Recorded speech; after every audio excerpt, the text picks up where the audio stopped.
Alright, ladies and gents, as ever, my name is Shane, that's Shane's Games, and today we're going to be playing Apollo Justice Ace Attorney for the PC.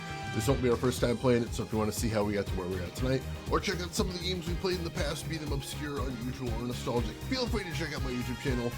For today, we'll go ahead and get into the game. So we are on case 3 right now. We are following Apollo Justice, who is a brand spanking new defense attorney. In case 1, he had his very first trial, which was defending Phoenix Wright against a murder charge. He was successful. Turns out the person who actually did it was Apollo's boss, which meant he was out of a job, which is unfortunate. So out of desperation, he ended up joining Phoenix's agency, and in case number 2, defended a mob boss against a murder charge. It turned out it was his fiance. No one was having a good day that day. We are now in case number 3. Apollo and his against his will sidekick Trucy went to a concert, and there was a murder.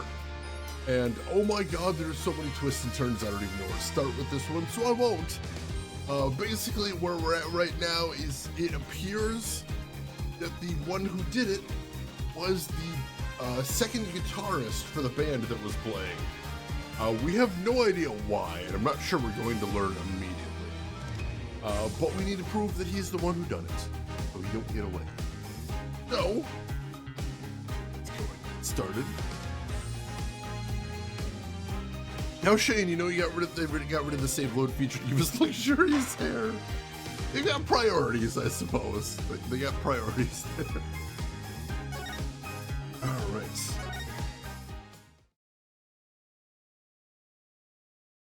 All right, so they're moving some decent numbers there. That sounds good.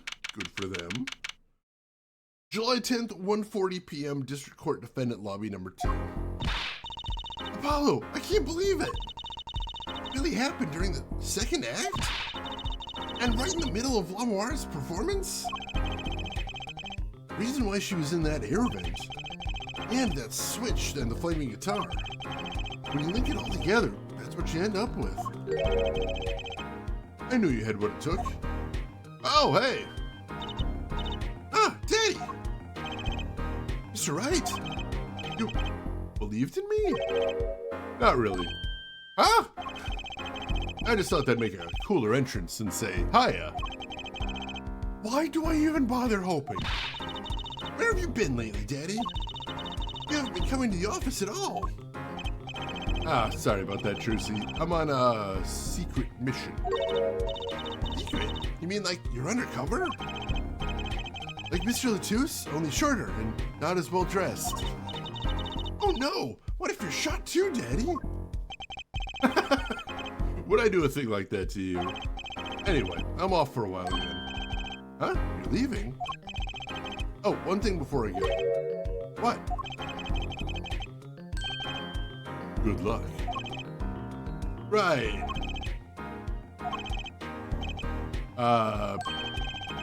That all you came to say? I think you have things pretty much under control. You get Machi Tobae off the hook, no doubt. Yeah, but you're after that detective, aren't you? Darian Crescend. Won't be easy proving he did it.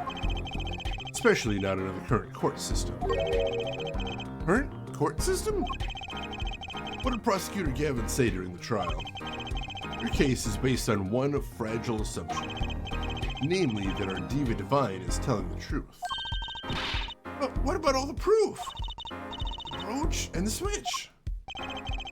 It's jewelry and a lyrical blunder. Plenty of other ways to explain those things. Blaming guitar, too. All because you lack definitive proof of their connection to the case. What? If the sultry songstress is lying, the case melts like butter in a frying pan, leaving behind the faintly singed scent of failure. So what do I do? Like I said, good luck. And be aware that it'll be impossible to prove his guilt by conventional methods. Ah. Oh, that reminds me. I have something to give you from our detective friend. Detective Sky? Emma? Let's see, this bag of snacks here is meant for me. Ah, here it is. What are these, Daddy? They don't look like very good snacking material. They were found at the scene. Analysis of the fragments revealed traces of gunpowder. Gunpowder? Probably a firecracker or something similar, like the ones kids are into these days. These fragments were found under the sofa at the scene of the crime, actually. Under the sofa? Hey, Apollo! That's where we found that little device thingy. Right, this. Oh, finally, some evidence that makes sense. Alright, so the igniter under the sofa was meant to ignite some firecrackers. That's interesting.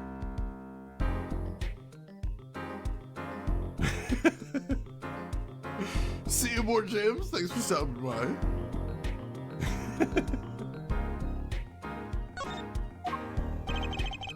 That's all from me, I suppose. See you after the verdict. Maybe. Right. Every man has an igniter inside him. Excuse me? Find Darien Crescendo's igniter and set it off. And he walked out the door, just like a magician, normally. I like it's a running gag in this game that no one like disappears. Everyone just sort of turns around and walks away. And Apollo's like, well, that was conventional. Good morning, Chris Ignition. It was a busy week. It was a busy week. I was explaining to one of my coworkers, like, for a lot of jobs, a bad week is a hard week. It means you got a lot of work. It means you're running around. You're doing a lot of heavy lifting. You get physically worn out. But in IT, there is a second type of bad week. That is the bullshit bad week, where none of the work is hard. There's not usually a lot of it, but all the work that you have to do is dumb, and everyone you have to interact with is dumb, and just everything's harder than it should be. And you're just like, I should have finished this days ago. What is going on? That was this week, basically.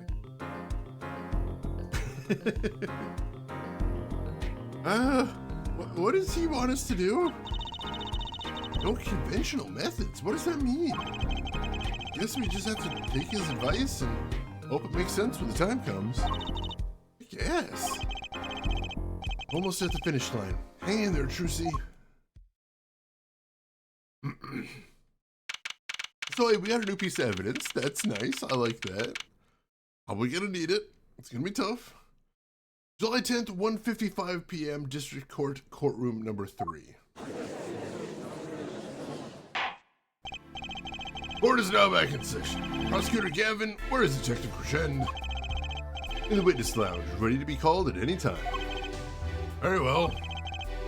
Might I add, I don't believe any of this.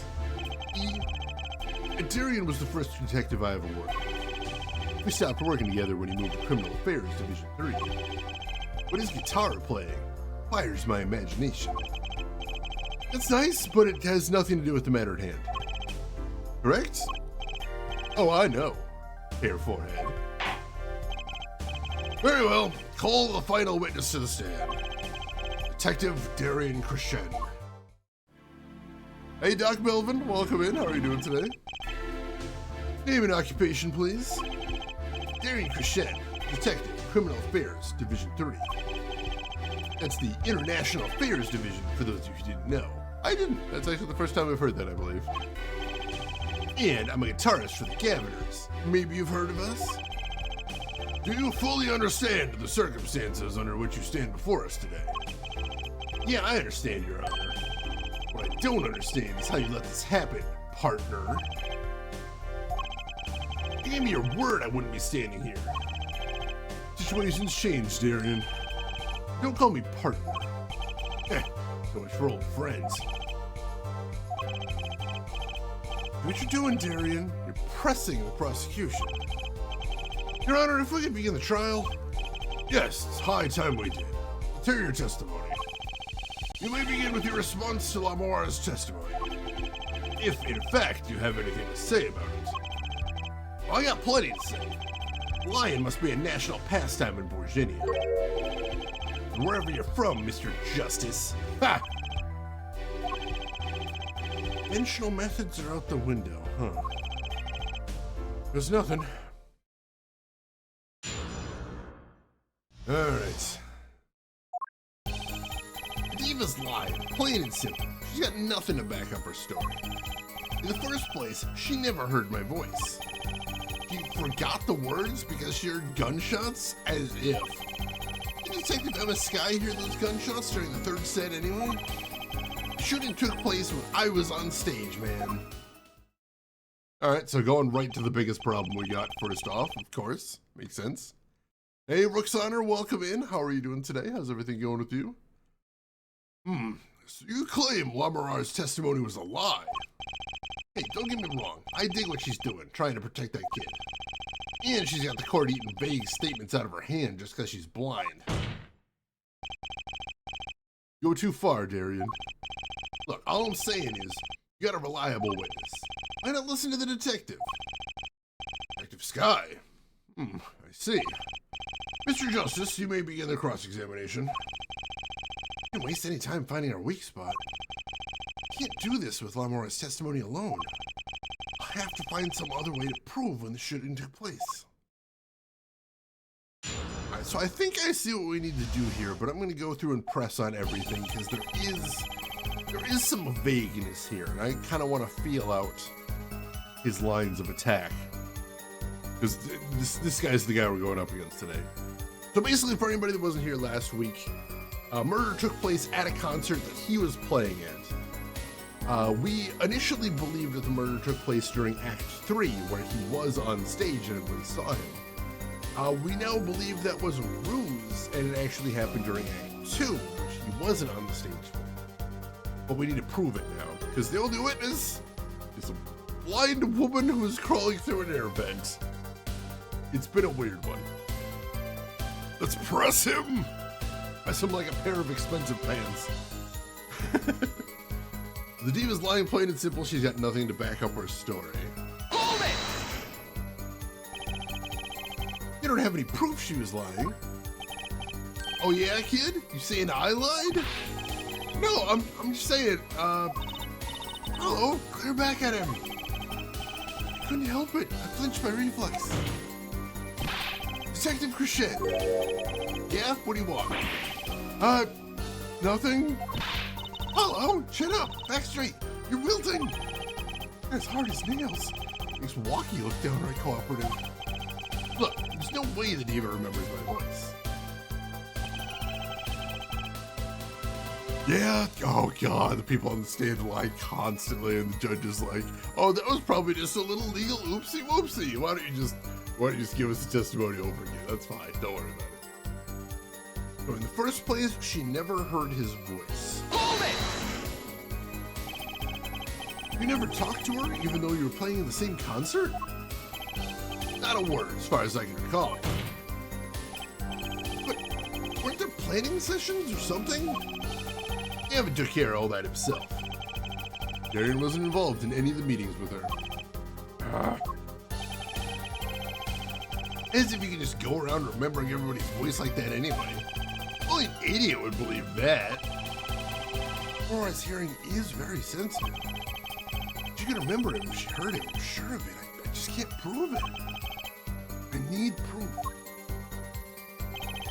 So yeah, a lot of these statements, like, we know it's got to be false, but we can't prove it. So we got to find the one place where we've got something we can use against him. Oh yeah, she was willing to make her only family in the world go to prison / the electric chair in order to protect the sanctity of a magic trick. These games kill me sometimes. So she forgot the words because she heard gunshots. I mean, reasonable. Adrenaline does things to the brain. Hold it! We know she missed the words. The mixing board proved it. Oh yeah, there was a mistake, but blaming it on a gunshot is just a lame excuse. What do you mean? Mixing board proves what? Proves there was a mistake in the song, a missed cue. So, she just flubbed it up big time, that's all.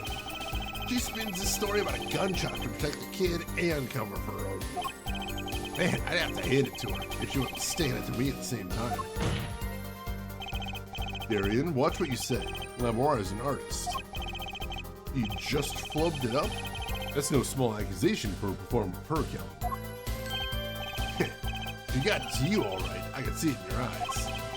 I tell you, most of her stuff is so pretentious, it's way over my head. Detecting a rift in the governor's ranks. Anyway, she's too close to the defendant. Her testimony can't be trusted. Ask me, I'd go with Detective Sky's story at the drop of a pick. I think this is probably where we're going to have to attack, but we're going to keep pressing to see if we can do anything. So didn't Detective Emma Sky hear those gunshots during the third set? She did. She did hear gunshots during the third set. Hold it! Apollo was there too. Actually, I was there too. So I hear. Which means you heard them too, right? Gunshots. Yes, we heard gunshots. Neither I nor Emma actually saw the shooting, mind you. Guess you and Lamoir got the same excuse then. We know one thing for certain here. There were gunshot-like sounds that emanated from that room during the third set. What we must determine is whether those sounds were actually gunshots. Machi heard them too. Remember he said he ran for the air duct when he heard them. So how do we figure out just what those gunshots during the third set were? I mean, I think I know what they are. And that is thanks to Phoenix, as a matter of fact. So,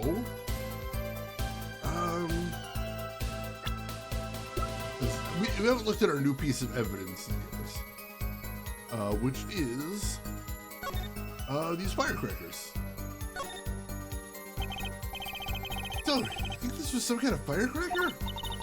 Yeah, or one of those noisemakers like you shoot off on New Year's. Did you know that in China they use firecrackers on New Year's to scare off evil? So it's kind of the same thing. I had no idea. Well, did you know this? It takes more than 500 peanuts to make one 12-ounce jar of peanut butter. I useless fact had something to do with the evidence. Still, good fact. Thank you for the information there, Trucy. Another argument that's only used when it's bad for the player. Yeah, unfortunately. we were talking last week about how, yes, the system does seem to be heavily biased against the defendant, but also that's kind of how the system is in Japan, so it's not completely out of nowhere.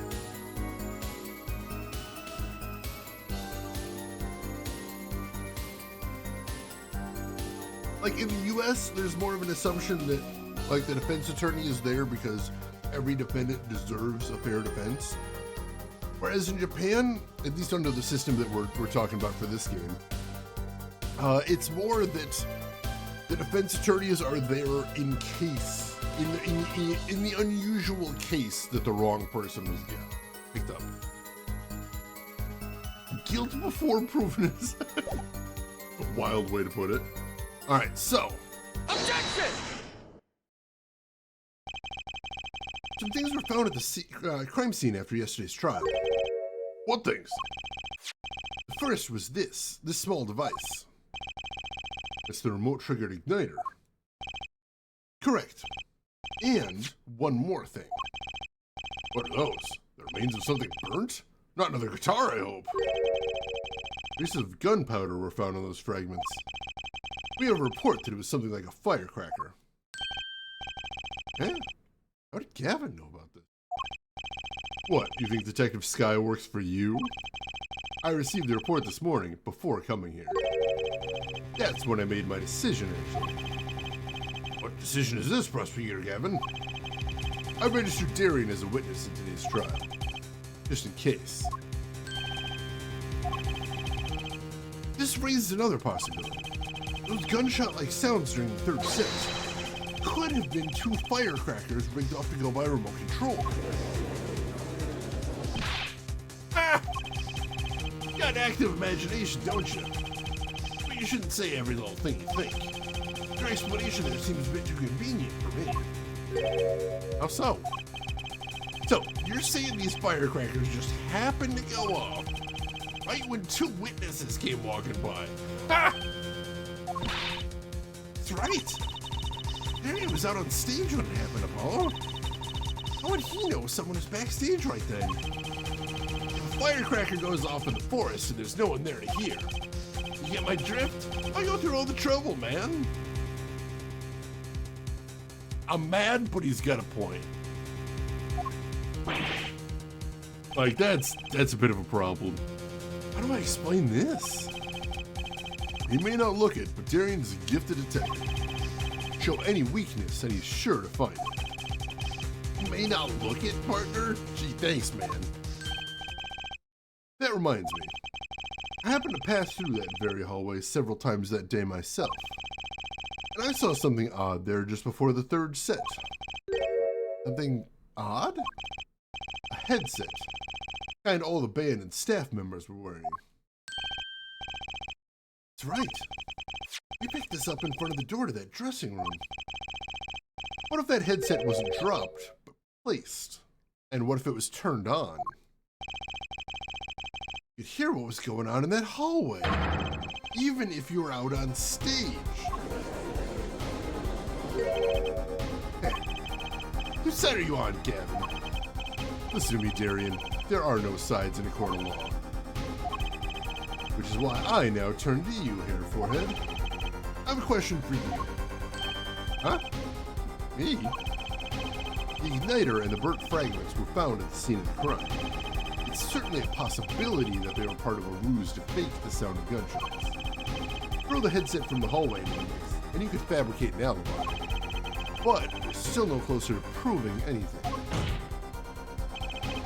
Those gunshots might have been real or fake. Can't say. You raised the possibility that the shots heard during the third set were faked. Now you need to prove the other half of the case. The other half? Look, I'll just tell him. He wants you to prove the thing went down in the second act, while our little piano player was on stage. That right, Gavin? Indeed. Can't prove that. Then to continue this cross-examination would be pointless. Oh God. That's an ultimatum. Things are getting serious now. I like it when the defense and prosecution gang up on the culprit. There was a moment in the third game where, like, you know, we've been fighting Edgeworth all game, and like we're in the big climax case, and like Edgeworth slowly starts to realize what Phoenix is laying down, which is the guy on stand, and not only is the guy who did it, but he's the guy that murdered your father, Edgeworth. And Edgeworth starts coming around like he doesn't know what he's doing, and he's like, has no idea why he's doing it, but he's like, I think I need to help out Phoenix. And it's so good, and it's so cool. I love it. I mean, you can hardly like be mad about the prosecutor wanting to make sure the right guy goes to jail. Like that seems all right. I can down to that. Well, Mr. Justice, can you prove the crime took place during the second set? Yeah, I think. Better know, Apollo. Otherwise, we're through. It can be proven. Make it sound like someone else is going to come along and do it for you. Let's continue with the cross-examination then, shall we? Witness, your testimony if you would. Oh, this isn't gonna be easy. Need some decisive proof and fast. You ready, kid? Because I am. Shooting took place during the second set. If you're so sure, let's see your proof. All right, so yeah, that's what we gotta do. Oh God! All right, well, as good a time as any to go over what we've got in our evidence right now. Prosecution will refrain from punching goddamn wall every sentence. Fisticuffs are not recognized as punctuation in this courtroom. Also, that's an antique, very fragile. So we've got our attorney's badge. We've got the lyrics sheets. We've got the investigation request we signed. Lamora's publicity postcard. We've got the murder weapon, which belonged to the victim. We've got Lamora's brooch, which was dropped at the scene, we now know, as she was going through the air vents. We've got the mixing board that shows the audio that was playing during I know we used it for the third set. Did we use it? I don't think we used the mixing board itself for the second set. We used that just to hear when Darian flubbed some stuff during the third set. Ooh, that could be something.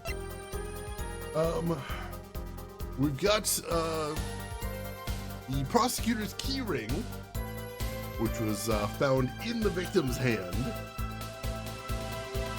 Still not sure why it was in the hand, kind of think of it. We've got the autopsy report. We've got the crime scene photo, crime scene diagram, a tape recording of the Act 2 performance. We've got the headset that we found on the floor. We've got the igniters. We found one in Gavin's guitar, and we found one under the couch at the crime scene. We found the remote trigger that sets off the igniters. We've got the cross-section of the Coliseum. We've got a Borginian newspaper that we used in the last part. We have this weird cocoon replica, which I don't think we're going to be talking about much today, but that was really important last time and possibly again in the future. We've got Gavin's guitar, which was burned during the second act. We've got a newspaper article about the Chief Justice's son, who's inflicted with incuritis. That's a hell of a name for a disease. I don't know if we actually saw the newspaper here. Oh yeah, all it says is disease strikes closer to home than ever. First case in country. We've heard absolutely nothing about the symptoms other than maybe you die. That's about it. But the other prosecutor got to whip the judge. Oh yeah. Fucking Edgeworth updating the autopsy report. Your Honor, he couldn't have died then. I have the autopsy report right here. Edgeworth's like, well, I have this other autopsy report. Mine's better than yours. Oh, he's right. His is better than yours.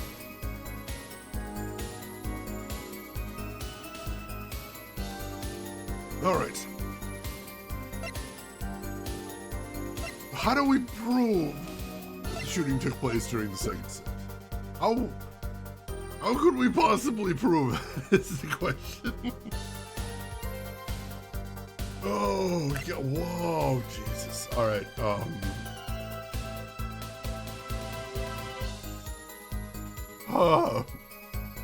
good question. Very, very good question. Well...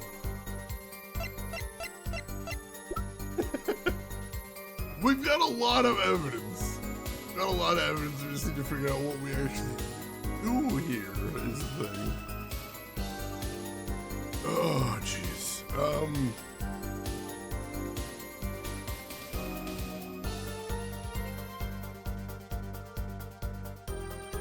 Well...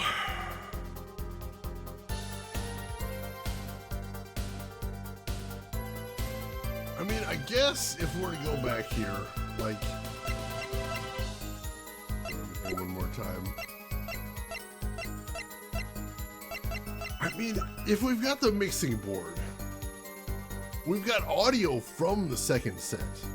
Like, that's how we were... I think that's how we were hearing last time when Lamore stumbled when she heard the gunshots. I believe we had a good answer. It's not going great. Yeah, the judge does like object permanence. He's not too bright. All right, so if we've got audio from the second set, maybe we can use this? Objection! Seems there is clear proof left behind. Right here in Lamore's song. Song? What exactly is this, device thingy? New variety of gramophone, perhaps? Didn't you think it was a cell phone last time? Come on, we just used this. And don't get me started on gramophone. This device was used to record the performance part by part. Move the sliders to adjust the volume. Each instrument is adjustable separately. Amora's voice included. Oh! What does this prove? Yeah, how old is this guy? I've got so many questions. According to Lamore's testimony, at the moment of the shooting, she forgot the words to the song. Ah. You intend to examine the recording at that moment, yeah? We might even hear those gunshots. Exactly. Ha! Ridiculous. Oh, he says, sweating profusely. Are you sure you believe that, Darian? You a little nervous about something there, Darian? I mean, if it didn't happen during the third act, I'm not going to find anything. This is going to be really humiliating. Unless you did do it, of course. Rook's portable wax cylinder machines. Heard something about a talking boy? I don't know what that's all about. Hey, Trey Dog, welcome in. How are you doing today? Hope you're doing good. Yeah, we showed him the mixing board in the first part of the trial, and he's like, is that one of those new cell phones? How are you supposed to hear gunshots back in that dressing room out on stage? Have you forgotten, Darian? We were all wearing these headsets. Oh. We were all deeply involved in our performance. Lamora's headset would have picked up what she heard all the same. Let's get to analyzing that recording. Right now. Laura, stop singing when you hear the shots fired. Find that spot and I'll find the gunshots. I have heard tell of the walking man. Surely many men walk. How is this unique? I do not understand. All right, let's go track by track here then.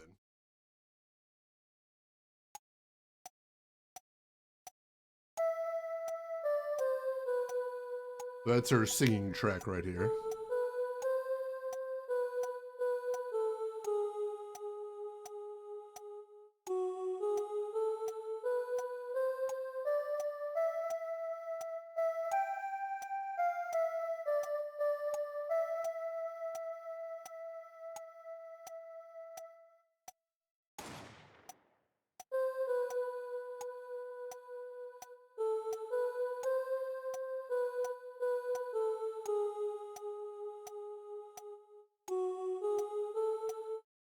So that was right where she skipped a lyric. Oh, listen, I just heard a gunshot. Hey, me too. What do you know? What do you know? Oh, Chris, you beat New and Tasty with the bad ending. It's really difficult to get the good endings of those games. Like you have to put in a lot of effort. Well, congratulations on beating it though. That's not easy either. All right, so yeah, that sounds like a gunshot right there. Take that! Your Honor, listen closely to this part. This is the track with Lamora's vocals.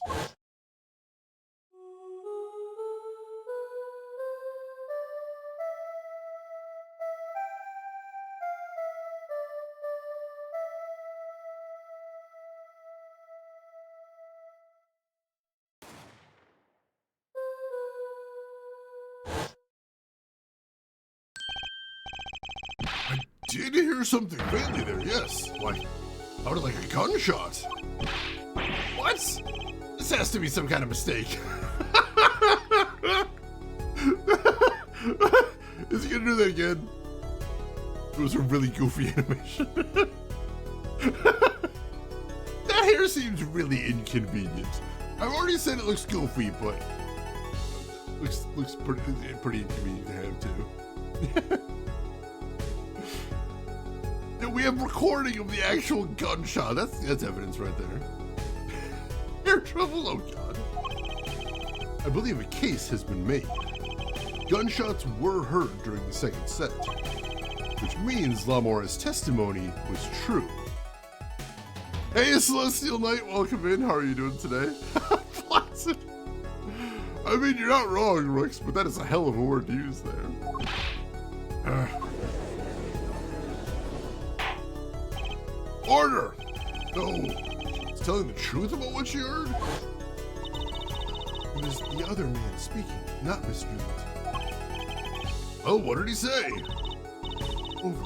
Press the switch, now. Just after that, there was a gunshot, and then the guitar caught on fire.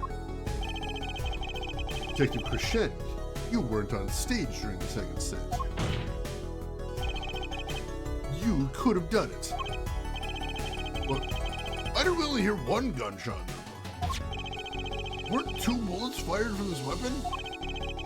Elmore was moving through the air vent. It must not have been close enough for Mike to catch the first shot. Then, as she passed over the dressing room, the gun fired again, and Mr. Latouse's life was taken. Well, Detective Cruchend? Nervous there, a little nervous. You can't know if it's inconvenient if you don't try. Oh, God. You would need so much hair to make that happen. You would need an impossible amount of hair to make that happen. Also, like, NASA tier hair gel. Once again, I am reminded of something. Our performance that day. Performance? Seeing the mixing board jogged my memory. You were there too, Hair Forehead. What is it with today? Problem after problem. Hog won't start, my guitar case is busted. Guitar's been burnt to a crisp, but to top it all off, someone's dead. And then there was that performance just now.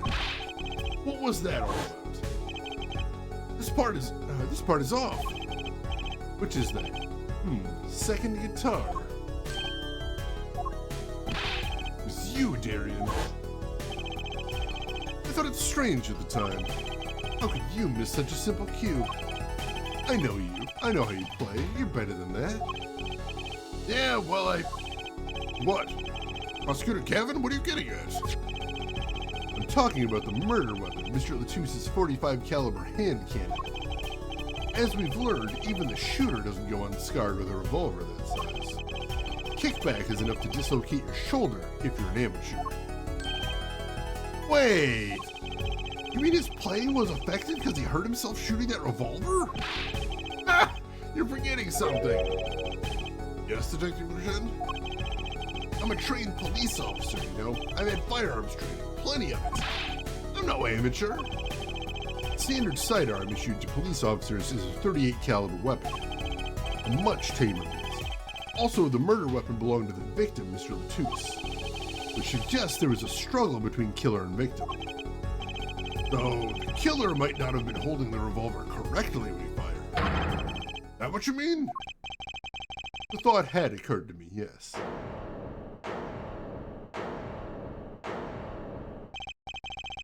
Well, does the witness have anything to say to this? Detective Cruchend! I want to ask is what Mr. Sleeves rolled up ready for action has to say. Hey you, attorney. Me? Exactly which piece of your evidence is decisive again? Got a little noise on a tape that could be anything. And you have an alleged guitar cue miss due to a .45 caliber kickback. I weep for this case, Gavin, I really do. You can line up your little weak piece of evidence all you want. I didn't shoot that manager, and that's the obvious truth. The witness has a point. Defense's arguments, while persuasive, are not decisive. Maybe we should hear what the witness has to say in response to the case. Your testimony, please, Detective Cruchend. Tell us your reasons why you couldn't have done it. Oh, jeez. You started crowing? I mean, you know, I do have a bit of hair at this point, so you know. There is that. They let this guy in the police. He was, I believe he was a police officer before he was a rock star as well. Go figure. Oh, they let Gumshoe in too. And Gumshoe's not good at things, is the thing. Also, Emma is a police detective, and the explicit reason that Emma is a detective is because she flunked out of forensics. So, you know, I'm noticing a pattern here, is what I'm saying. Malkill, welcome in. How are you doing today, Malkill? Hope you're doing good. Glad to have you with us. I like to imagine that he kept the hair tucked into his hat when he was a police officer, but he still had the gel on it, so when he took off the hat, it just flopped forward into place immediately.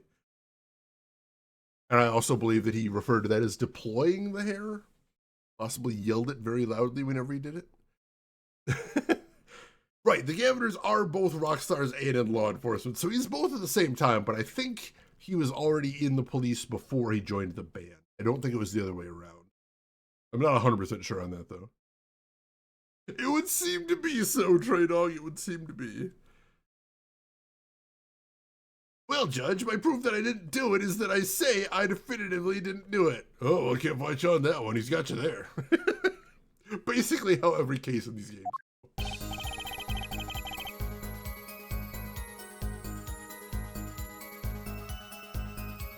Come on, why would I even want to kill that man? You want a reason? Easy. I got no motive, man. This is that diva's first trip to the country, right? How could I possibly know our manager? If I didn't know him, why would I want to kill him? I mean, we don't have a motive for him, this is true. Sim, I love that emote so much. And a game like this, it's perfect. Yeah, his airtight defense is, nuh-uh. Simple reason indeed. Prosecutor Gavin, is it the case that Mr. Latouche had not been to our country before? According to our records, yes, not even once. D. Very well. Mr. Justice, you may begin the cross-examination. Great, now I need to find a motive. Welcome to being a defense attorney, Apollo. Alright. So I've got an idea of a possible angle of attack, but I don't know where to even start with it. So we're going to go ahead and press on everything, see if we can get some new evidence here. Hold it! For manager, sure, but Mr. Latouche was... Oh, right, sorry, an Interpol agent, wasn't he? I just have trouble picturing that big lunk as an undercover cop, you dig? And not a very good one, seeing as how he got wasted. It's cold, dog. I keep forgetting Apollo's actually a young guy, even though he acts like a grandpa most of the time. I think they said he's 22. For a lawyer, that's unbelievable. Not that it matters either way. I had no reason to kill the man, whatever he was. Got no motive, he said. Hold it! That's the same for Machi. No motive was proven for him. Come on, he traveled around the world with that old fart. He had plenty of time to come up with a motive of his own. Oh, so you don't know what his motive is, but because possibly he had a motive, that's gonna get accepted in court. More than I sure did. I mean, think about it. This was the diva's first trip to the country. Hold it! Darren, you're a detective with international affairs? Yeah, what of it? Even if this was Mr. Latouche's first time in this country, you still could have met him prior to the concert. Huh? Or don't you take any international trips in international affairs? That's right. Well, Detective Crescend? Yeah. That's your game, is it? Guess I better confess then. Confess? Yeah, it's a bit of an embarrassment, but I've never been sent overseas. What? But you're an international... Me and Plain's got a difference of opinion. We don't like each other much. My condolences, Hair Forehead, but he's telling the truth. He's never set foot outside the country, I can guarantee it. As it turns out, my division has plenty of work to do locally as well. It's so unfair.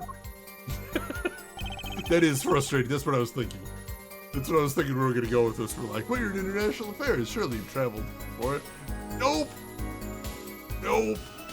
He's the most local international affairs officer of all time.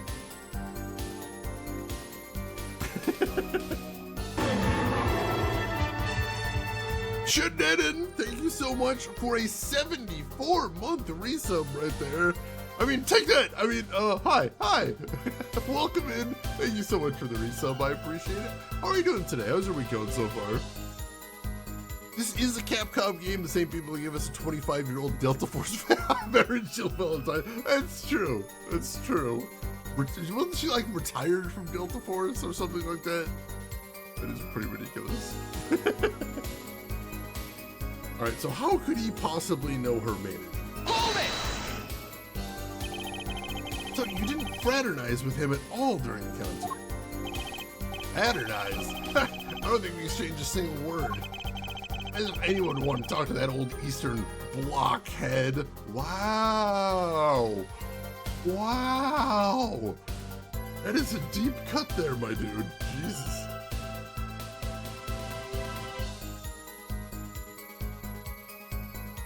I have a feeling that joke isn't going to age well, but I get it. Now, the ladies, that's a different matter altogether. So you see, you didn't know him, why would you want to kill him? Hold it! You sure about that? What? What? Wipe that look off your face before I do it for you. Listen, try throwing out one of your wild accusations. I'll throw a bang at you so hard you'll forget who you're accusing of what. Therefore, Ed, perhaps it's best if you let your evidence do the talking, huh? Man, what evidence? That's what I want to know. Using this motive question as ammunition, huh? I've got ammunition too. Evidence. Alright, so. Gotta find. How could I possibly know her main dress? I think this is probably where we're gonna attack. Let's take a quick look. Got a couple things I want to double check.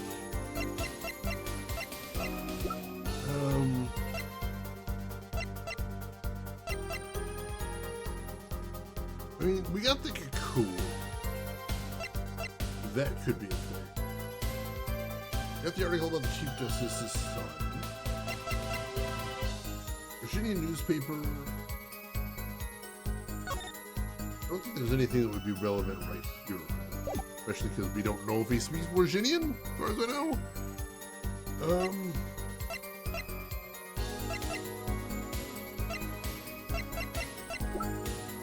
I think either the replica cocoon or the newspaper, I think is what we're going with.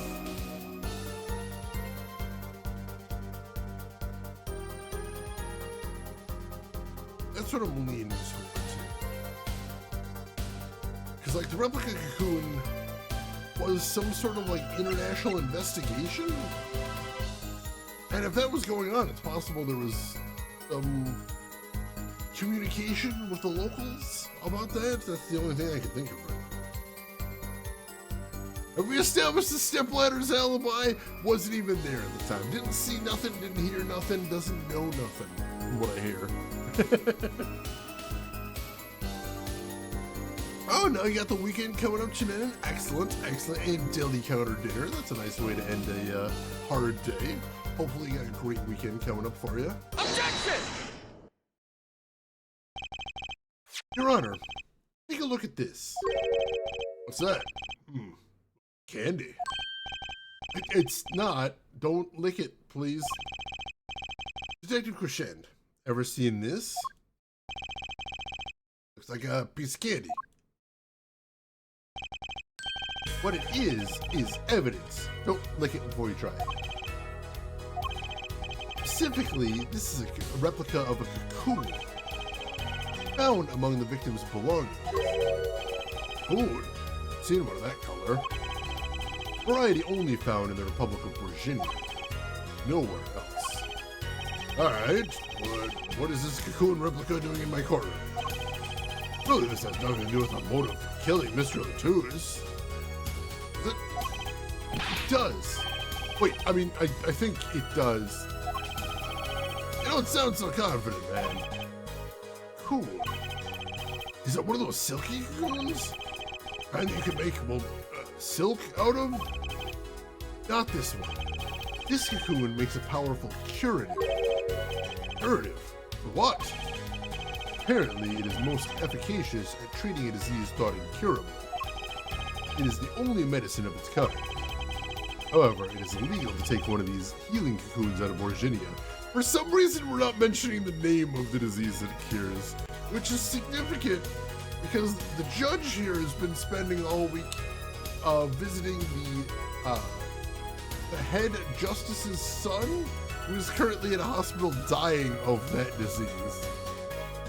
Which means he'd be pretty shocked to find out there's a cure, and things would happen, but we're just dancing around that for some reason.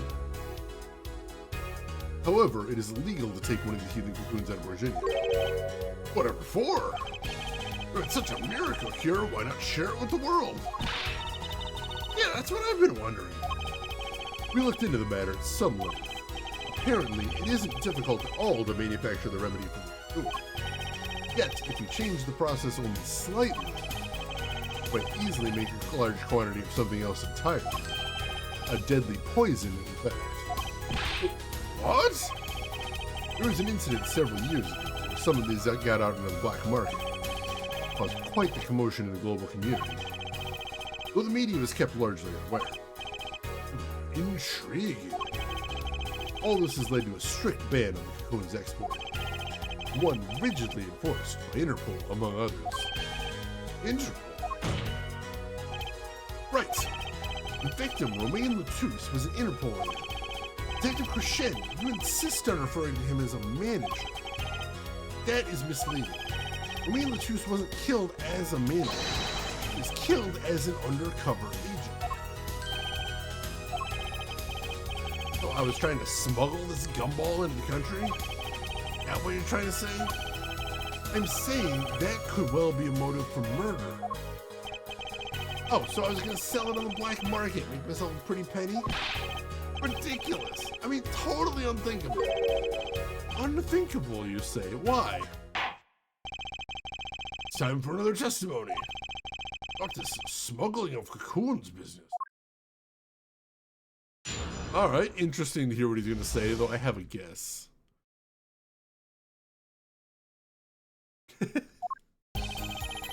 International Affairs got a memo about these. Interpol's a little hot and bothered about it. Can't sell them on the black market. Too dangerous.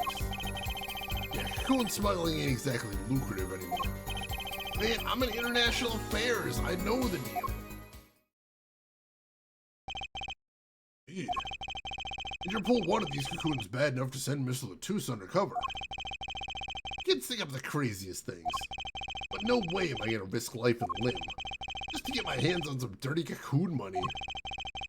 Not the most noble of statements, but duly noted.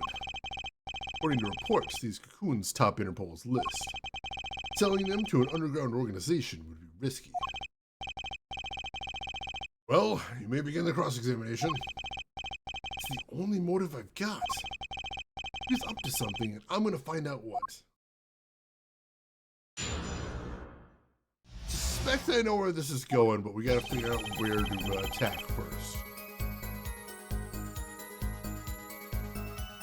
Oh, it's good to have a hurricane stashed near that cat and run. So you're good there, and also welcome in. How are you doing today? Hopefully not too big of a snow out by where you are.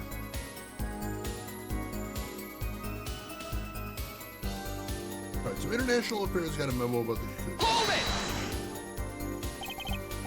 That memo, that's how you knew about the cocoons.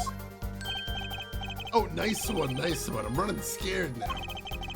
I had to know about the cocoons playing this. Just how well known are these cocoons? Embarrassed to admit it, but I'd never heard of them. Well, Amawar knew about them, though not their use. My reports indicate that there are ongoing efforts to control information about these.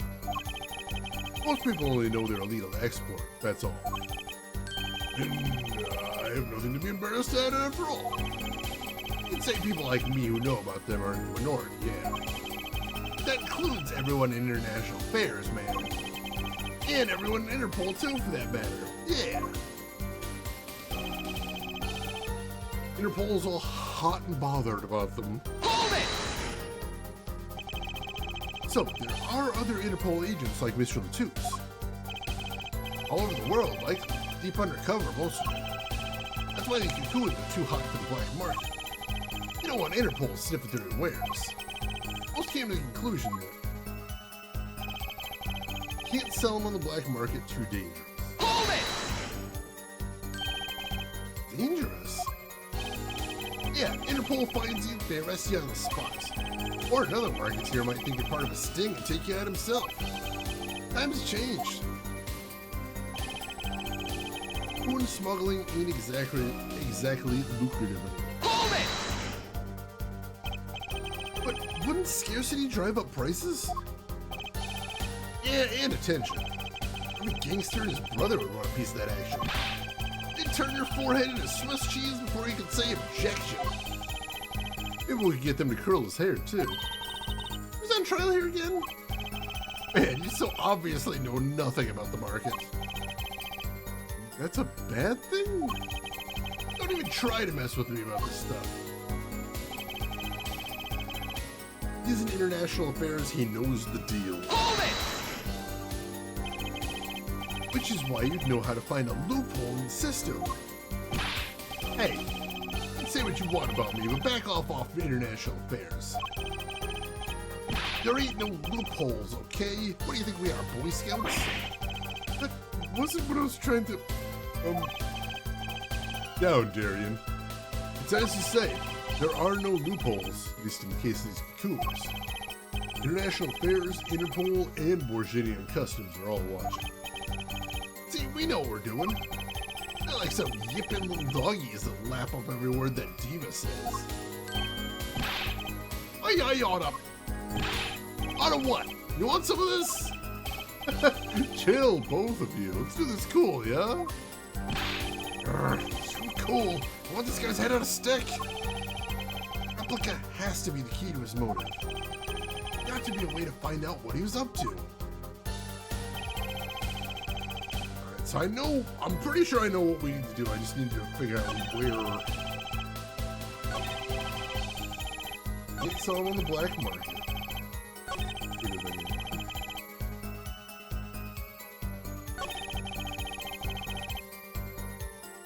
So what if he wasn't planning on selling it on the black market is what I'm thinking. What if he had a different idea for what to do with it? What if, in fact, this wasn't about money at all, but something else? Because we were just mentioning before, something we know from this newspaper is the Chief Justice's son has this disease, believed to be incurable. What happens if this guy shows up with the cure for it? Like, he could basically demand anything he wanted to, right? That's dangerous, I think. Objection! Why not choose a less dangerous buyer then? I would. How close are you? Everyone in the market's dangerous. Second we found out I was a cop, I could kiss my keister goodbye. Why sell to a black market buyer? How about someone like this? Article. That's about the Chief Justice's... Deadly poison can be extracted from the cocoon. So can a cure. Not a cure for just any disease. Cure for incuritis. Incuritis? I've heard of it somewhere. I went to visit a victim of the disease this morning. Aha! Why, that's the disease that the Chief Justice's son has. You are safe. Our witness is a detective. He would have contact with the Chief Justice. You are saying the Chief Justice would never deal in contraband.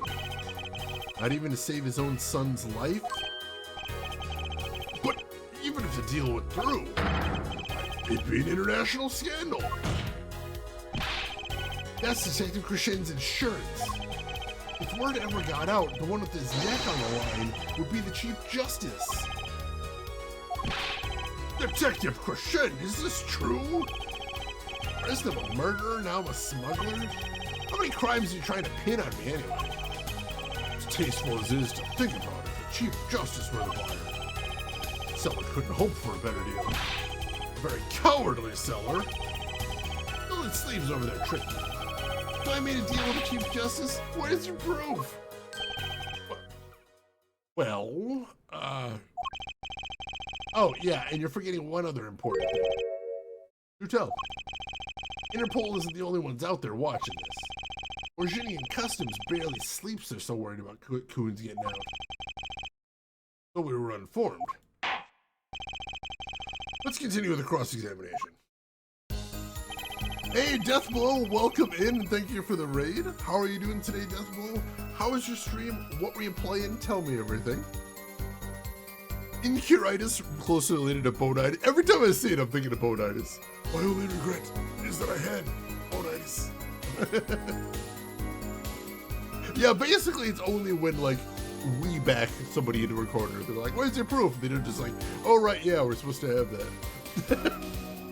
Oh, Ace Attorney games. Alright, so this is his new statement, right? Yeah, that's his new statement. Borginian Customs is very thorough. Everything and everyone is checked. Hold it! Just how strict is this customs check? Way strict. They keep planes on the ground for hours. I do recall it being a bit extreme. They were even confiscating gumdrops and marshmallows. Yes, it wouldn't be hard to distinguish them. Wait, Gavin was in Virginia, wasn't he? I remember setting off the metal detector several times. I had to practically strip naked to walk through. Here's a travel tip for you, Gavin. Leave the bling at home, you glimmerous fop. Oh, and here we got another new statement. Coon possession will get you arrested on the spot and then sentenced to death, which we'd also heard about that before, too. Playing some more Fallout London, knocking out some of the companion quests, just finished off Mad Jax. How are you liking it? How are the companions in that game? As enjoyable as in some of the main series games, I hope? Hold it! That's pretty extreme. Virginia has this rep as an idyllic, laid-back place. Truth is, they're beyond hardcore security. Republic of Virginia is a peaceful, pleasant country. So this level of security shows us how truly concerned they are about these cocoons. That's the situation. And another new statement. Hey man, if there's a way to get cocoons out of there, I'd sure like to know. But we gotta figure out how it was smuggled out is I think where they're going here. Oh, they even interact with each other. Ooh.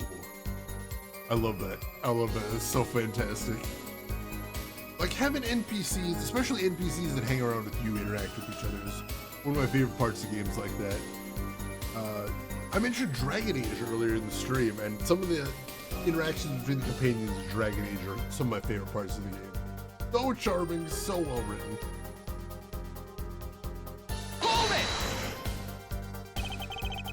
You're in a position to know quite a bit about smuggling.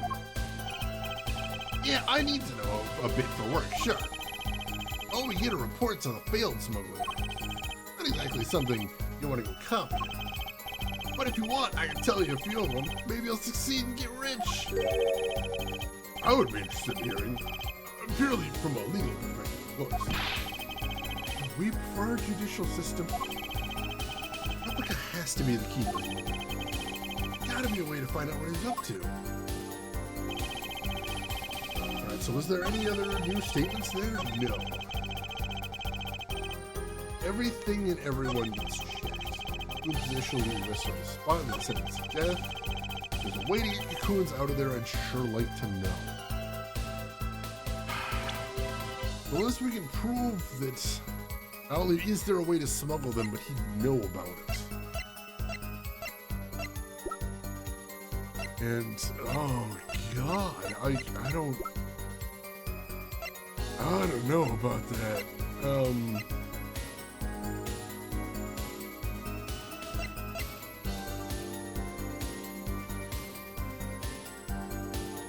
Unless Gavin did mention that to keep the moisture from the airplane affecting his guitar when it was shipped over from Virginia, it was wrapped up super tight. Oh no. Oh no. This is gonna be bad. 5 sneezes in 2 minutes. I thought it was funny. At work the other day, I sneezed 4 times consecutively. And like by the 4th one, like all the other people in the office are looking over there. And I'm just got like a wad of Kleenex held to my face. I'm just like, someone kill me, make it stop. Like, after the third consecutive sneeze, I get incredibly dramatic. Just a symptom goes along with it right there. All right, I think it's the guitar. Although I can't say it right here. Oh, I think it's the guitar. Objection! Actually, there is one way. What? One way to get something out of the country, no checks. What is it? You become a prosecutor. Prosecutor? Oh, yeah, Clavey just figured out where I'm going with this. I don't believe it. Believe it, Prosecutor Gavin. What was it that you told me yesterday at your office? It was a beautiful instrument. It was played lovingly for many years. A guitar befitting a woman like Lamoire. How did it end up here? I mentioned how much I enjoyed playing it that night, and she made a present of it. So this guitar is from Virginia? That it is. We couldn't carry it out back on the plane. Changes in air pressure and humidity ruined the wood. So we vacuum packed it in Lamoire's studio. There's a special shipping service available to me for transporting evidence. They brought it right up to my office for me. Pristine and untouched. Did I get that right, Prosecutor Gavin? Untouched? What? The guitar was wrapped in several sheets and vacuum packed in Virginia. The pack was untouched until the day of the concert. Are you saying that guitar was cocoons this small? It would have been very easy to use a guitar as a mule to smuggle a cocoon out of Virginia. And now we got the chase music. I love this music. What? Which reminds me, Prosecutor Gavin, that guitar had some work done at recently, right? Work? Good memory here, Forehead. Well, you know how guitars have a round hole in the front? Called the sound hole. I don't think it is. Well, they found something attached to the wood just inside the hole. Broken device of some sort. Broken device? Yes, this in fact. An igniter! Exactly. Consider this, if you will. What if that igniter wasn't the only thing that was attached inside your guitar? You mean it's this, of course. Ah! There was a way to get a cocoon out of the country.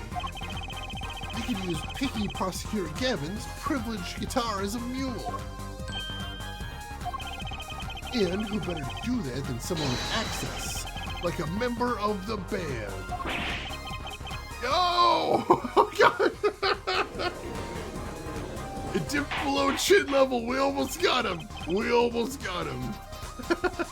He's sweating so much his hair gel's failing him. Yeah, keep your dirty mitts out of my son.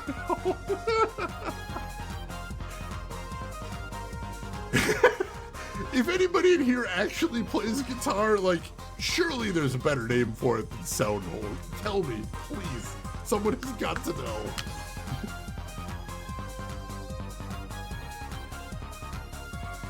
Like, I don't have proof, but surely that's not the name. I believe this in my heart of hearts. Order, order, order. You think that's the professional name? You say professional name like somehow there's dirtier names for it. Oh God. So, the igniter was placed in there for a clear reason, it seems. It was a safety precaution. Caution? Hair, forehead. At last, it all comes together. Every strange thing that happened. Get a review? Yeah, we got a lot to go over here. Google actually suggests it is called the sound hole. That's horrible. Wikipedia article is called sound hole. Oh God. I mean, I guess it's the simplest name. It's the hole that the sound comes out of, but like, everything else has a big, like, complicated name. Why do they just call that the sound hole? People are not creative. Oh, God. Then why is it called a fret and not the string stretcher? What do we call that? Everything else sounds professional. Bucktooth Gamer, welcome in. You were thinking it was... Yeah, resonator sounds like a word I've heard in relation to a guitar, but... Is like the resonator what they call the inside, the hollow body? And then the sound hole is just the hole itself. Oh yeah, like there are things like that where yeah, it gets named like that. And also you get things like ATM machine that way too.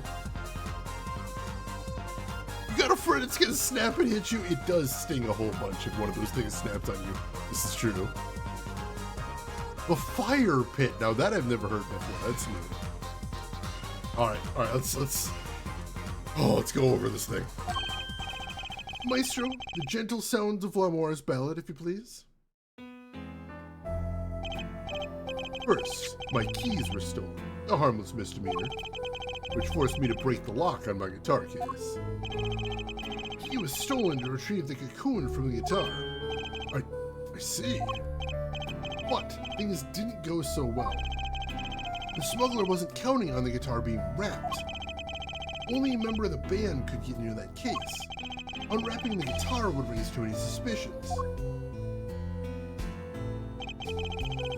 Then the concert began. Right about this time, a very large problem presented itself to the smuggler. What's that?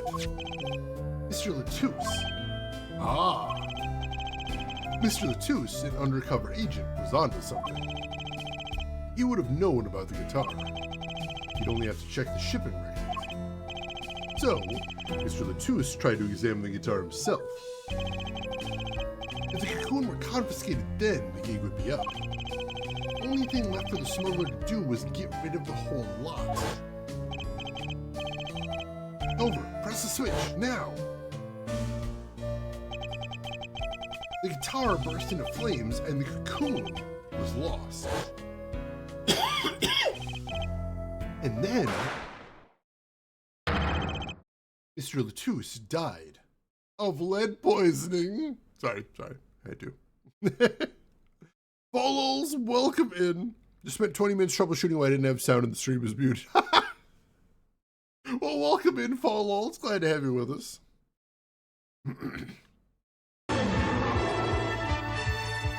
Hey, Velkos, I was just thinking about you. I didn't want to call you out by name, but we were talking about guitars, and I'm like, surely the thing in the middle isn't called the sound hole. And everyone's telling me it is. And I'm like, I bet Velkos would know. But Velkos, thank you for 2 years of subscribing. That means a ton. I appreciate the hell out of that, and the support means a lot. How are you doing? How has your week been, and what you been up to? Oh my god. Groshin, welcome in. How's everything going with you? Good to see you. None of the lead stayed in his body. That's true. Well, I mean, you know, fragments, etc. Science stuff. Has the case shifted to not guilty of murder, but still guilty of murder because property damage had? We're starting to pin things down now. Right now we're going through the big, let's tie everything together phase, which is always exciting. It is called the sound hole. That hurts me deeply. What a terrible name. It's the hole the sound lives in. That's true. That's its home. Now, one of the characters here called that the sound hole. I'm like, surely it's not called that. Surely they've come up with a better name than the stupidest name they could possibly give it. No, it's sound hole. Everyone's been checking. You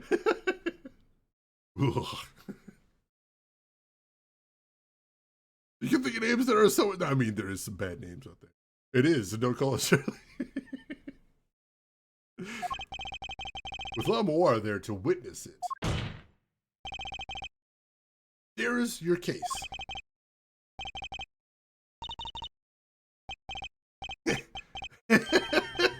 Brilliant, man. Crescend? I gotta know, you make all that up on the fly? For a made-up story, makes a great deal of sense, Tyrion. Republic of Morginia? Sorry, man, but I haven't even been there. True, you haven't. Ha! Let's see you making a story for that, kid. How'd I hide the cocoon in the first place, huh? Not so hard to imagine. You had help, a Borginian accomplice. That's all. That you had an accomplice was clear from the start. The voice Lamar heard proves it. Over. Press the switch. Now! You made this transmission from backstage. But a co-conspirator was on stage. But who was it? This is it. Coup de grace. For once, I know what I'm doing. I think I do too, but I'm gonna save because, like, I don't like this one bit. I don't like this at all, and this is going to complicate everything, but it's what it's leading up to, and it's the only way we get Darian for murder, I think. Mandolin player's looking real nervous. Oh no. I need answers. Alright. There's only one person who could have helped him. Let's hear what Mr. Justice has to say then. Be warned. With a great accusation comes great responsibility. Make up your answer on the fly, as it were, and you'll be partially penalized. Are you ready, Mr. Justice? Who was the smuggler's accomplice? Alright, so let's run through this real quick. So, we already established, or at least Apollo is saying, that the accomplice must have been someone on stage. And now we've established that the murder happened during the second act, which makes things easier because there was only 3 people on stage during the second act. One of them was Prosecutor Gavin, who was playing the guitar. It's unlikely he pressed any buttons because both of his hands were visible the whole time. The second one was Lamoir, or at the time, the fake Lamoir, who was actually our magician friend, Valgrimer, in drag. Which is hilarious, because he's got that big old mustache. But let's not think about that too strongly, because that gets weird in a very big hurry. Where did he have that outfit ready? But there was a third person on stage at the time, and the third person is our client, Machitobe. Now, we're not accusing him of murder, that's the thing, but we are definitely accusing him of something that gets the death penalty. Which brings up some questions about professional ethics, I think, but, look, we backed ourselves into a little bit of a corner here. I'm gonna be honest. It was Trocy, I know it's...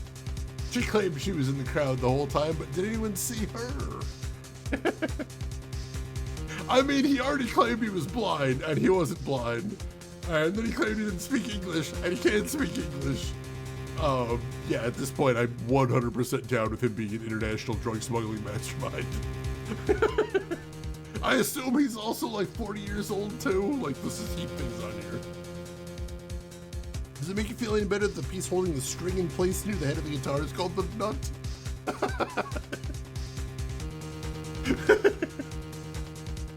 Oh god. Sorry, my guitar neck was a little loose today, and my nuts were all over the place, flying to and fro in the van. Oh god. Hey, I bought some upgrades for my guitar. Want to see? Yeah, just get a load of these nuts. I'm going to move on. Let's accuse this guy. Take that! There is only one person who meets all the requirements of an accomplice, and that person is the defendant, Machi Tobaye. But, Mr. Justice, he's your client. An offense attorney accused as a client. That's a new one. I assure you, no one is more unhappy about this than I. But I am here to defend him in the murder of Mr. Latouche. I stand by my statement earlier that he's innocent of that particular crime. See, the defendant is Borginian. He does meet the basic requirements to be the accomplice. What if it was in fact Lamoir? It couldn't have been. Oh, you seem sure of yourself. The reason is electronic signals, Your Honor. Electronic signals? Recall that this remote only works to a range of 30 feet. Beyond that, it's useless. Yes, that's true. Now, think back to the testimony. When the shooter made his transition, Lamar was in the air vent, right above the dressing room where the shooter stood. Let's look at the stage diagram. This is the area that the remote can reach from the air vent. Well, look at this. Because Lamar could still have done the deed. No. When the shooter made that transmission, the stage was slightly different than shown here. It was in the middle of the guitar's Serenade. Part of the stage was raised. Prosecutor Gavin and Lamar stand-in were in the air. They were on a tower which happens to be 15 feet tall. In other words, the remote couldn't have worked from Lamar's position in the air vent. Ah! Well, Detective Crescendo, what do you say to that? Honor? Yes, Detective? Have you seen the video where Gavin's guitar burns? One more time. Huh? Well, I don't see why not. What? Don't tell me he has a way out of this. Alright, let's take a look.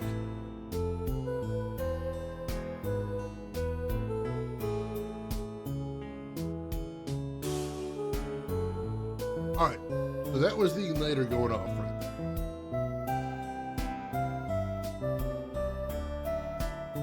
Then it starts burning after that. Oh, too bad, so sad, punk. Punk? First you were sleeves, then kid, now punk. You're losing rank fast, Apollo. But what exactly were we supposed to see in that video? Problem isn't what we see, correct, Darian? Right, it's what you hear. We are musicians, Edward. Care to explain for us non-musicians? Good thing, punk. Let me get your yarn straight first. You're saying I ordered the Wii pianist to set off that igniter? That's right? Yes? Well, in order to do that, you'd have to press a switch. Am I right?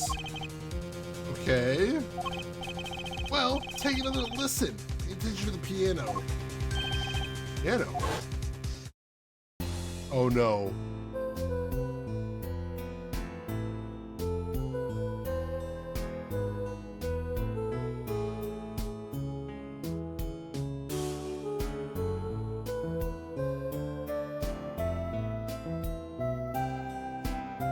Oh no. I see what he's getting at.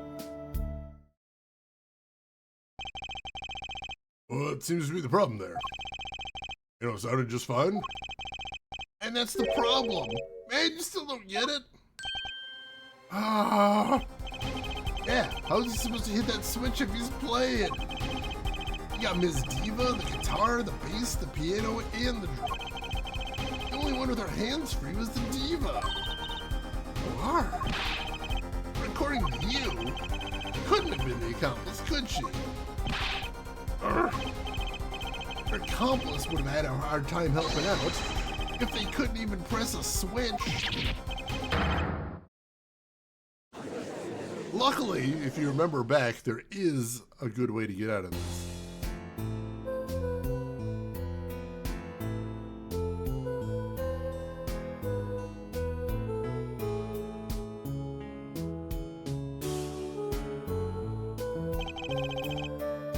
Piano plays non-stop.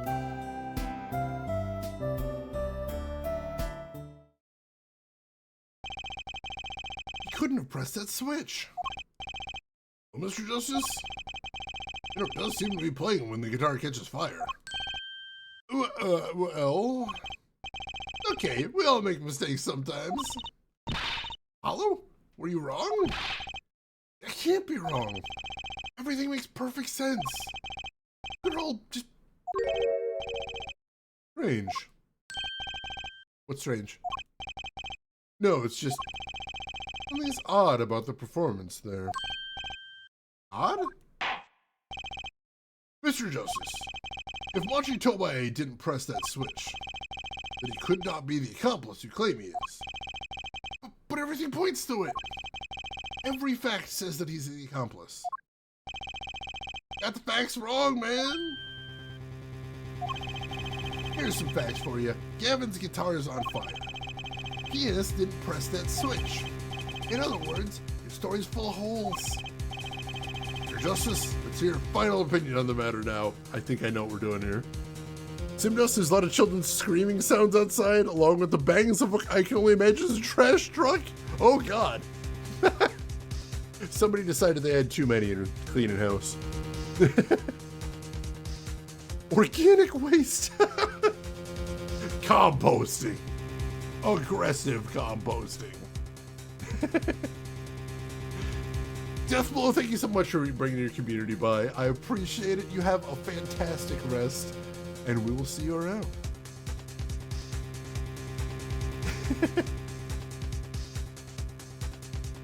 Yeah, only fingers could ever actuate a switch. Now, we know that it wasn't pre-recorded because Gavin already said, like, they refused to use backing tracks like that. But there is another way this could work.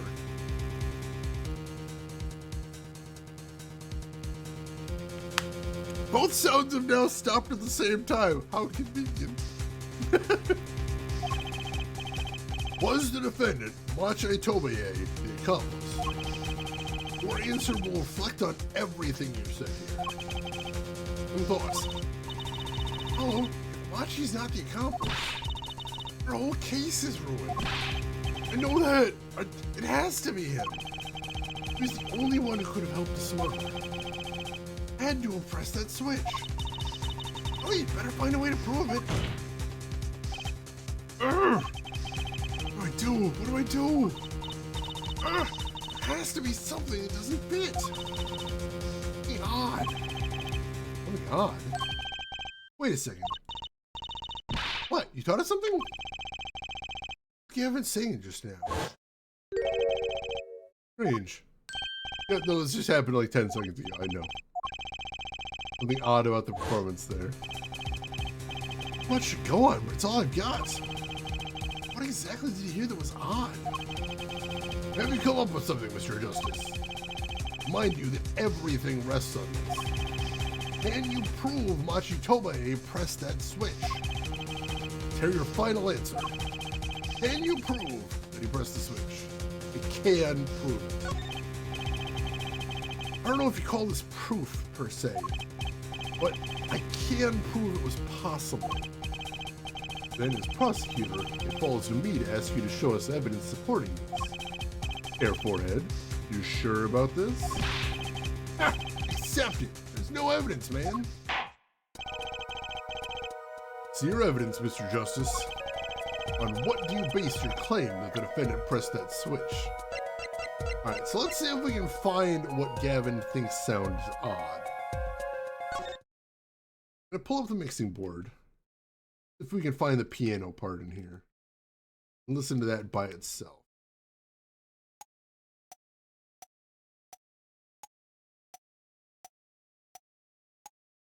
What this is. There's so many lies in here. Alright, so that's not it. Where's the piano part?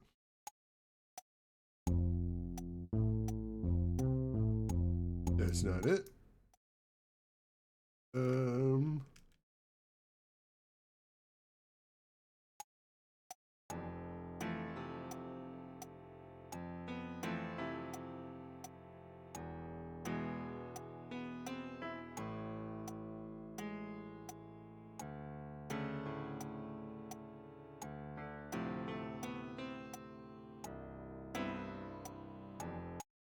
Go back to the very beginning.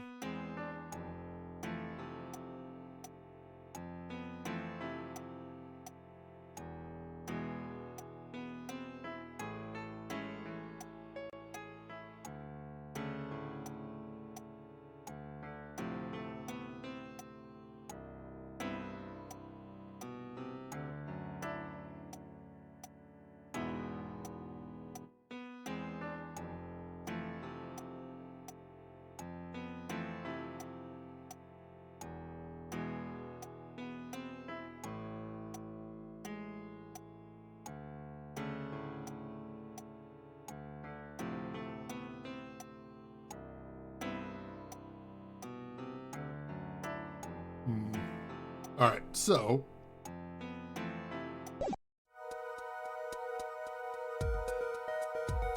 let's see what happens. What happens? Take that! The basis for my claim is music, Your Honor. Music? What about music? Let's listen to the piano part around the time when the Switch was to be pressed. I will say, like, I feel like I might be struggling a little bit as someone that is not musically inclined, but I'm curious if anyone who is musically inclined feels like this is, like, egregious. Right before the guitar bursts into flame.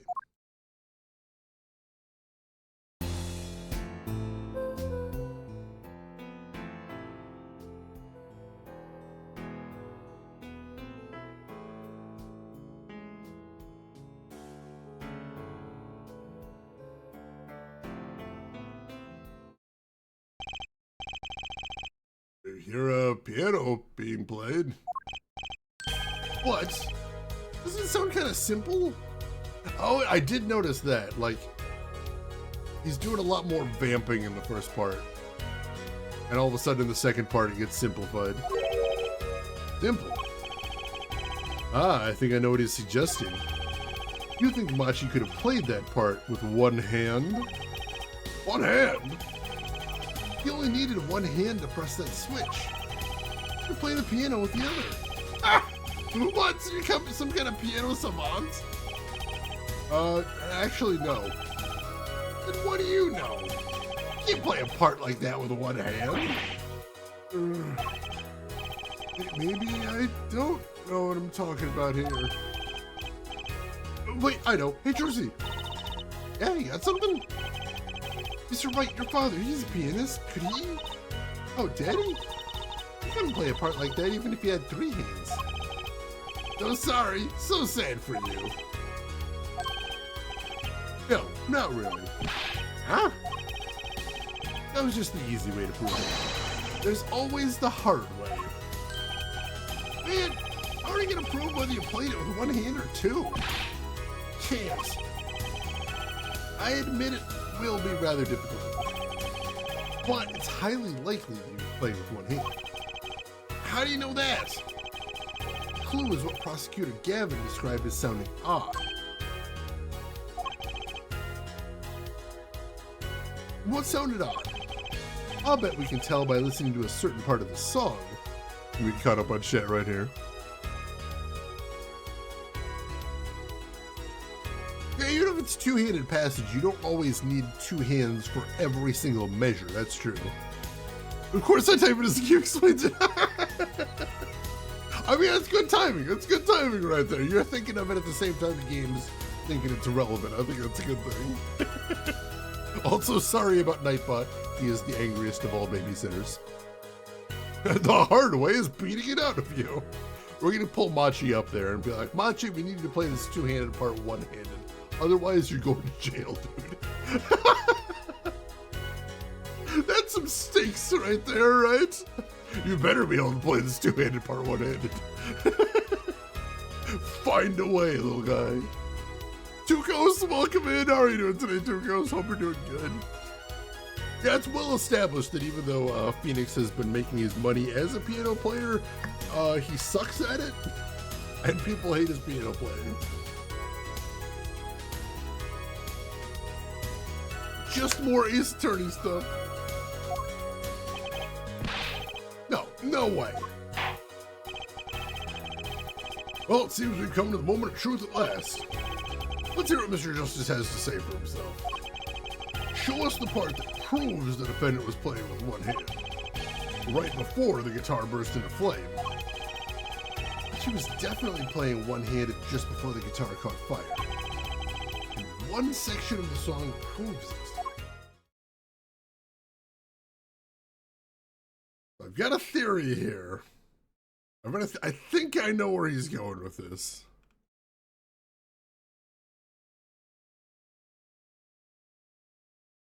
Oh, jeez. All right, so... Oh, this is going to be tricky. All right, so let's hear everything again, right? So, which one was the piano part? Was it 3 or was it 4?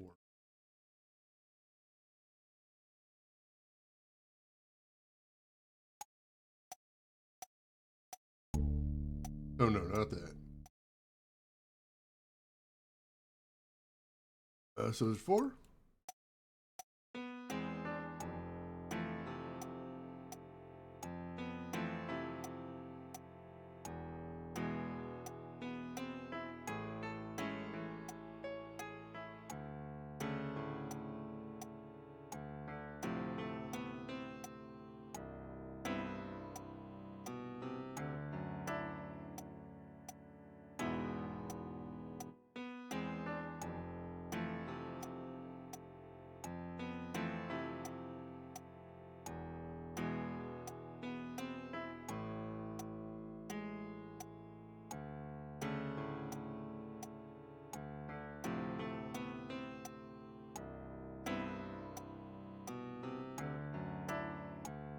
All right, so I think I see what he's saying.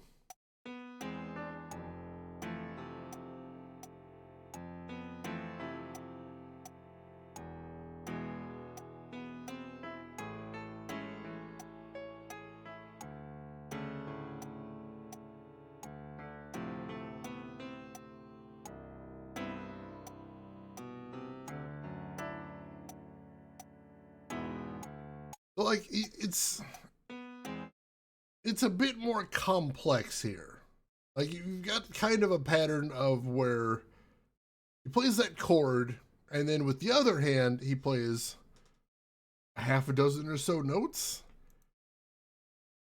But then right at the time that he would have had to be pressing the switch, for just a measure or two, he quiets down a little bit. You know? So by comparison, all of a sudden he chills out a little, which is a little weird. Oh, does he need to get your hair chopped off soon? You got something in mind for how you want it to look already? It's Doc Melvin. I used to be a music guy, but I don't see it. Hate it. Yeah, there's a lot of places like where he's slowing down a little bit. It's not great. It's not great, but also that's kind of an Ace Attorney thing where it's like this isn't the most decisive evidence in the world, but like it shows it's possible, right? It shows it's possible, and that gets our foot in the door, and then we can work from there. So like section 2 is where the actual button would have been pressed, but we're showing proof that he played one-handed, so we need a comparison to section 2, I think. And section 1 feels like the most complex out of all the sections here, at least to my non-musical ear. Let's try that. Let's try that. Take that! Prosecutor Gavin, I'm sure you've realized by now just what it was that sounded odd to you. As I'm sure you've realized it yourself, Hair Forehead. Realize what? I'll demonstrate. Let's listen to the part in question again, shall we? Pay particular attention to the "but a fleeting melody" phrase.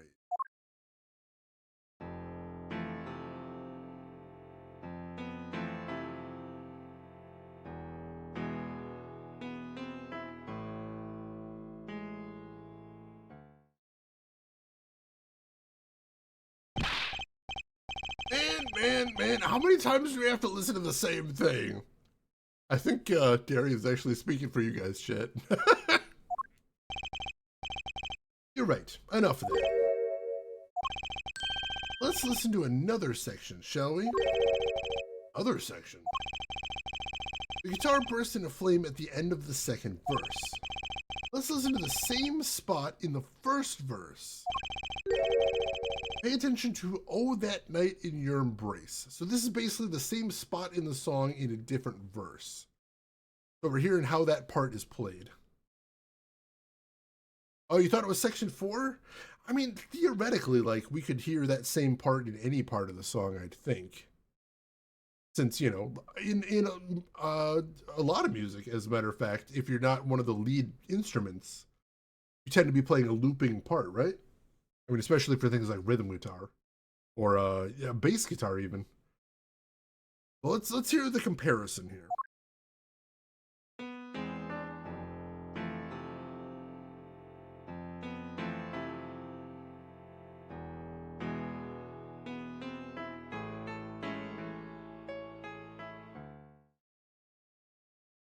That's the same part of the song from a different verse. Play verse 2 again.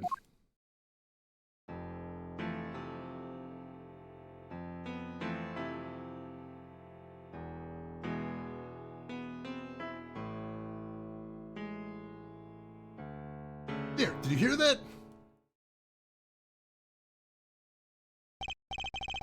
They feel the same, true. But they're clearly very different. What?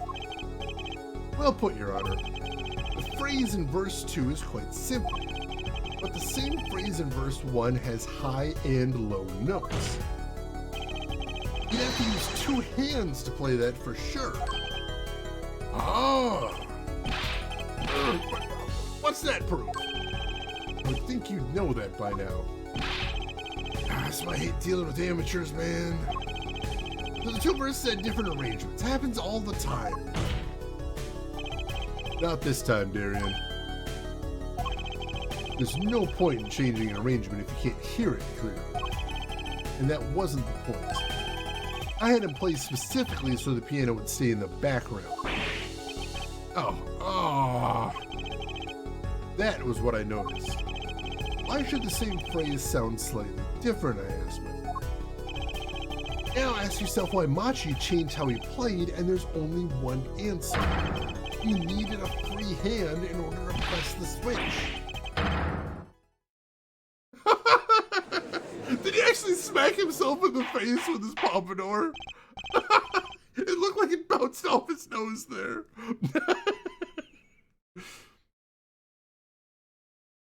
Yeah, like I was saying, as someone that doesn't play music much, this is difficult. But like I can't hear it super well, but I understand where they're going with it, so I'm just sort of like rolling. Just sort of letting momentum carry me here. Punisher, welcome in. How are you doing today, Punisher? Hope you're doing good. Yeah. Xavier's like, I figured out a long time ago, I'm just letting you roll with it. He's letting me have the spotlight. I appreciate it. So again, not definitive proof, but it is odd that he was doing that, and it does prove that it was possible for him to hit the switch at the point where he would have had to hit the switch. And that is significant. Since Darian's defense was he couldn't have hit the switch. Machi's such an amateur, he hit the button with his left hand, no one would have noticed. Oh, welcome in, Punisher. Hope you're staying warm today. Order, order, order. I believe this ties all the facts together. Oh, Prosecutor Gavin? Yes, quite. Though personally, this comes as a terrible disappointment. What? No comeback? I can't believe it. I finally did it. I shut him up. Very well. Barring an objection from the prosecution, I will now state the court's opinion on this matter.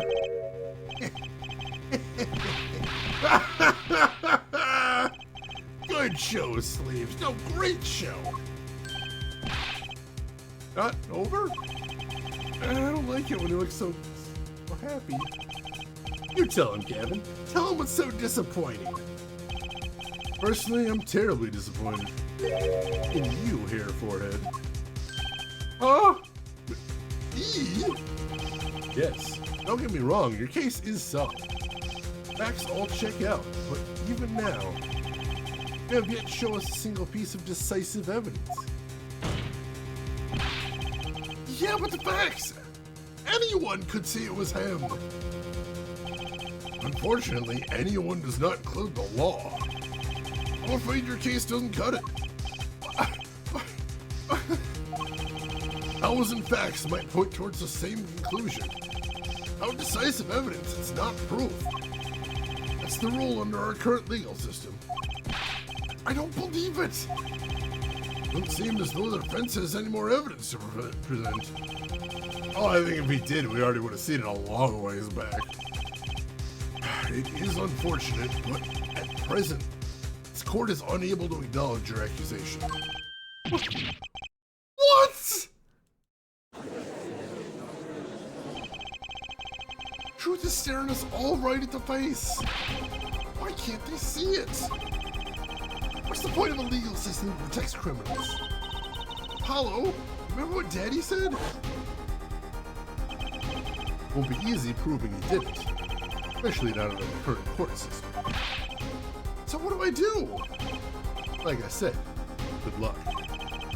Be aware that it'll be impossible to prove his guilt by conventional methods. Every man has an igniter inside him. Find Darian Kushen's igniter and set it off. I wonder what he meant by every man's igniter. He just meant a weak spot, no? Kind of thing that a single spark could turn into a wildfire of emotion. I won't be able to press him further by conventional methods. Gotta find a weak spot in this guy, something fatal. So, can I get back to work now or what? It look like I got a lot of time in my hands. I got no more time to play pretend with this dead-weight attorney. Well, Mr. Justice, come this far without decisive evidence. Witness won't be coming back to the stand once we let him go. Every man has an igniter. Huh? Didn't you say the better the guitar, the brighter it burns, Prosecutor Gavin? Yes. Good guitars are kept dry is why. That provides the best sound. Even a small spark could cause irreparable damage. Your plan has an igniter in it too, Detective. It was there from the very beginning. What? Wait, time, Justice. If you blow this one, out of your hands for good. Alright, it is our last chance. It is our last chance to prove we've got something. Something to tie Darian definitively to this case. Oh god, this is it. Yeah, where's the decisive evidence for Machi? I hate this case. But he played the piano badly. He's clearly guilty. Not even badly, less goodly. He played the piano slightly less good for several seconds. Surely that's decisive evidence. What more do you want than that? Yeah, I mean, manufacturing fake evidence seems to work. Sounds like he meant set him on fire. Anything you say, Phoenix. Torch the guy. Oh my god. Our fifth, yeah, we do get a lot of last chances. I know, I think it was the second case in here where we had one part where Apollo's actually like, this will be the last testimony. And then there was like 2 hours of game after that. Go for it, Apollo. What, and this igniter is supposed to come burn me up? It's almost poetic there, Mr. Attorney. All the better. I'm rather fond of poetry. And I intend to hear this one through to the very end. Therefore, you're accusing this man, Darian Kushen, of 2 crimes. The murder of Mr. Latus and the smuggling of a Borgingian cocoon. This is your last chance to prove your case. This trial has already run on for far too long. Mr. Justice, this will be my last warning. The moment this igniter of yours turns out to be a dud is the moment this cross-examination ends. Understood? Yes, Your Honor, I'm gonna say forget it.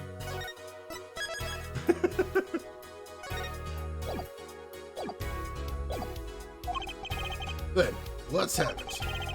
Show us the basis for these accusations against Darian Kushen. Okay, this is really my last chance. Key that'll take apart Darian Kushen's plan is... Oh, God, so we can either present evidence or we call a witness.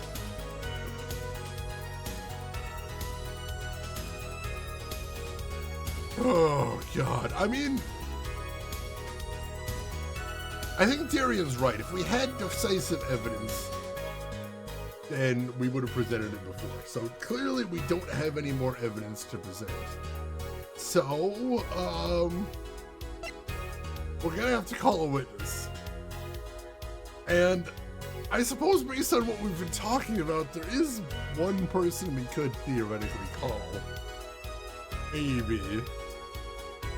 Because there is some things we've been talking about in today's portion of the trial that did not come up in yesterday's portion of the trial, and that is significant for one big reason. At this point, we found an actual recording of the gunshot during the moment of the song when Machi was playing the piano. I suppose, like, if we really wanted to play devil's advocate, we could say, well, we know there is some firecrackers in play.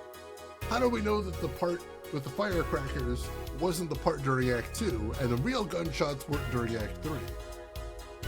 We can't prove that. We can't prove when the firecrackers went off. So there's enough wiggle room here to make this complicated, I guess. We could call the victim to the stand. Oh God. We did once cross the game with a parrot. That was super awkward. I love it. We need to call a witness. Your igniter isn't a piece of evidence. Huh? What is... It is true that I couldn't show decisive evidence. Or perhaps what I needed to prove my case was something else. I mean, a witness. Proving his guilt is a tall order. I've got just the person to do it. Well, Mr. Justice, who is this person who can prove Darian Krishen's guilt? Well, I mean, if we want to prove, like the judge said, we're accusing him of two things: murder and smuggling. And there wasn't anyone else in the room when he committed the murder, so we can't really call a witness to attest to that.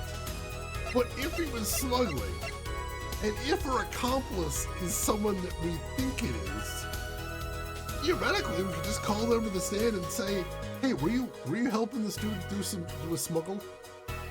Was that what happened there? Like, right? It'd be just that."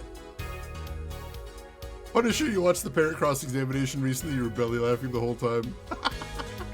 That was amazing. Like, Phoenix was grasping at straws so hard. He's like, I'm completely out of ideas. Maybe this parrot is decisive evidence. Oh God, please. It's so funny. Gentleman passed away and was unavailable for comment. That's good. That's good. Take that! The one person who can prove Darian Krishen's guilt is the defendant, Machi Tobaye. Your client? Again? Machi Tobaye was an accomplice to the Cocoon Pup smuggling plot. Without him, Darian Krishen could not have gotten the cocoon. Furthermore, he can easily prove that the one who plotted to smuggle the cocoon is the real criminal in this case. How so? It would require just one of the very cocoons Mr. Matus is looking for. With the cooperation of the Republic of Virginia, we could burn a cocoon. The burnt cocoon would leave a particular residue.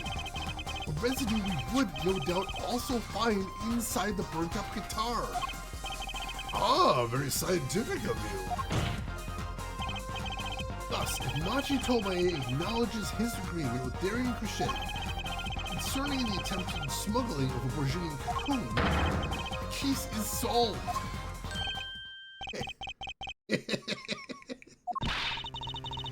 Darian's laughing again. Your unrelenting passion is remarkable. You really want to get me, don't you? Too bad you'll never be able to. Why not? The little key tickler won't acknowledge anything. Especially not anything to do with cocoon smuggling. Well, what's all this about? Taking a cocoon out of the country means death. By Borginian law. Ah. Yeah, see? Our pianist really was a smuggler. And testifying about it would be suicide. Believe me, he's not talking. But you're wrong, Detective Krishen. What? It's the other way around. If Machi doesn't admit to smuggling, he's in deep trouble. Huh? How?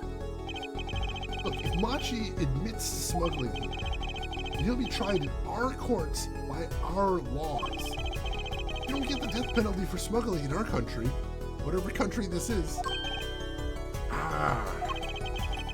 The victim in this case was an undercover Interpol agent. I'm sure that news has already reached Virginia, and will likely broadcast our dealings in court today, including the part about the Borginian cocoon. Yeah, but...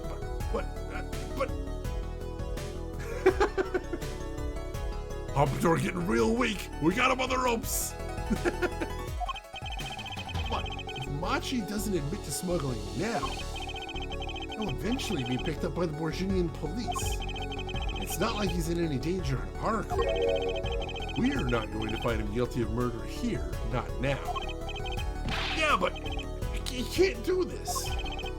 You can't accuse me. Maybe the law doesn't allow it. But who's going to think you're really innocent after hearing this trial? Same goes for Machi Tobai.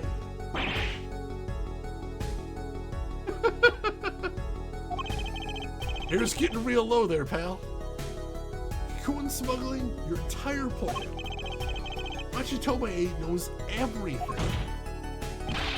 There's only one way out of it for him, and that's to acknowledge his own crime. The crime of cocoon smuggling.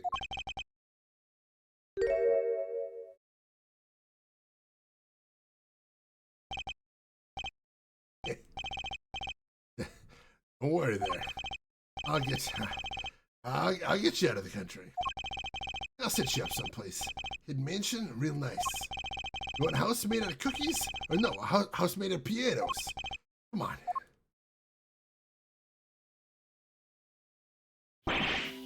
Please! Don't!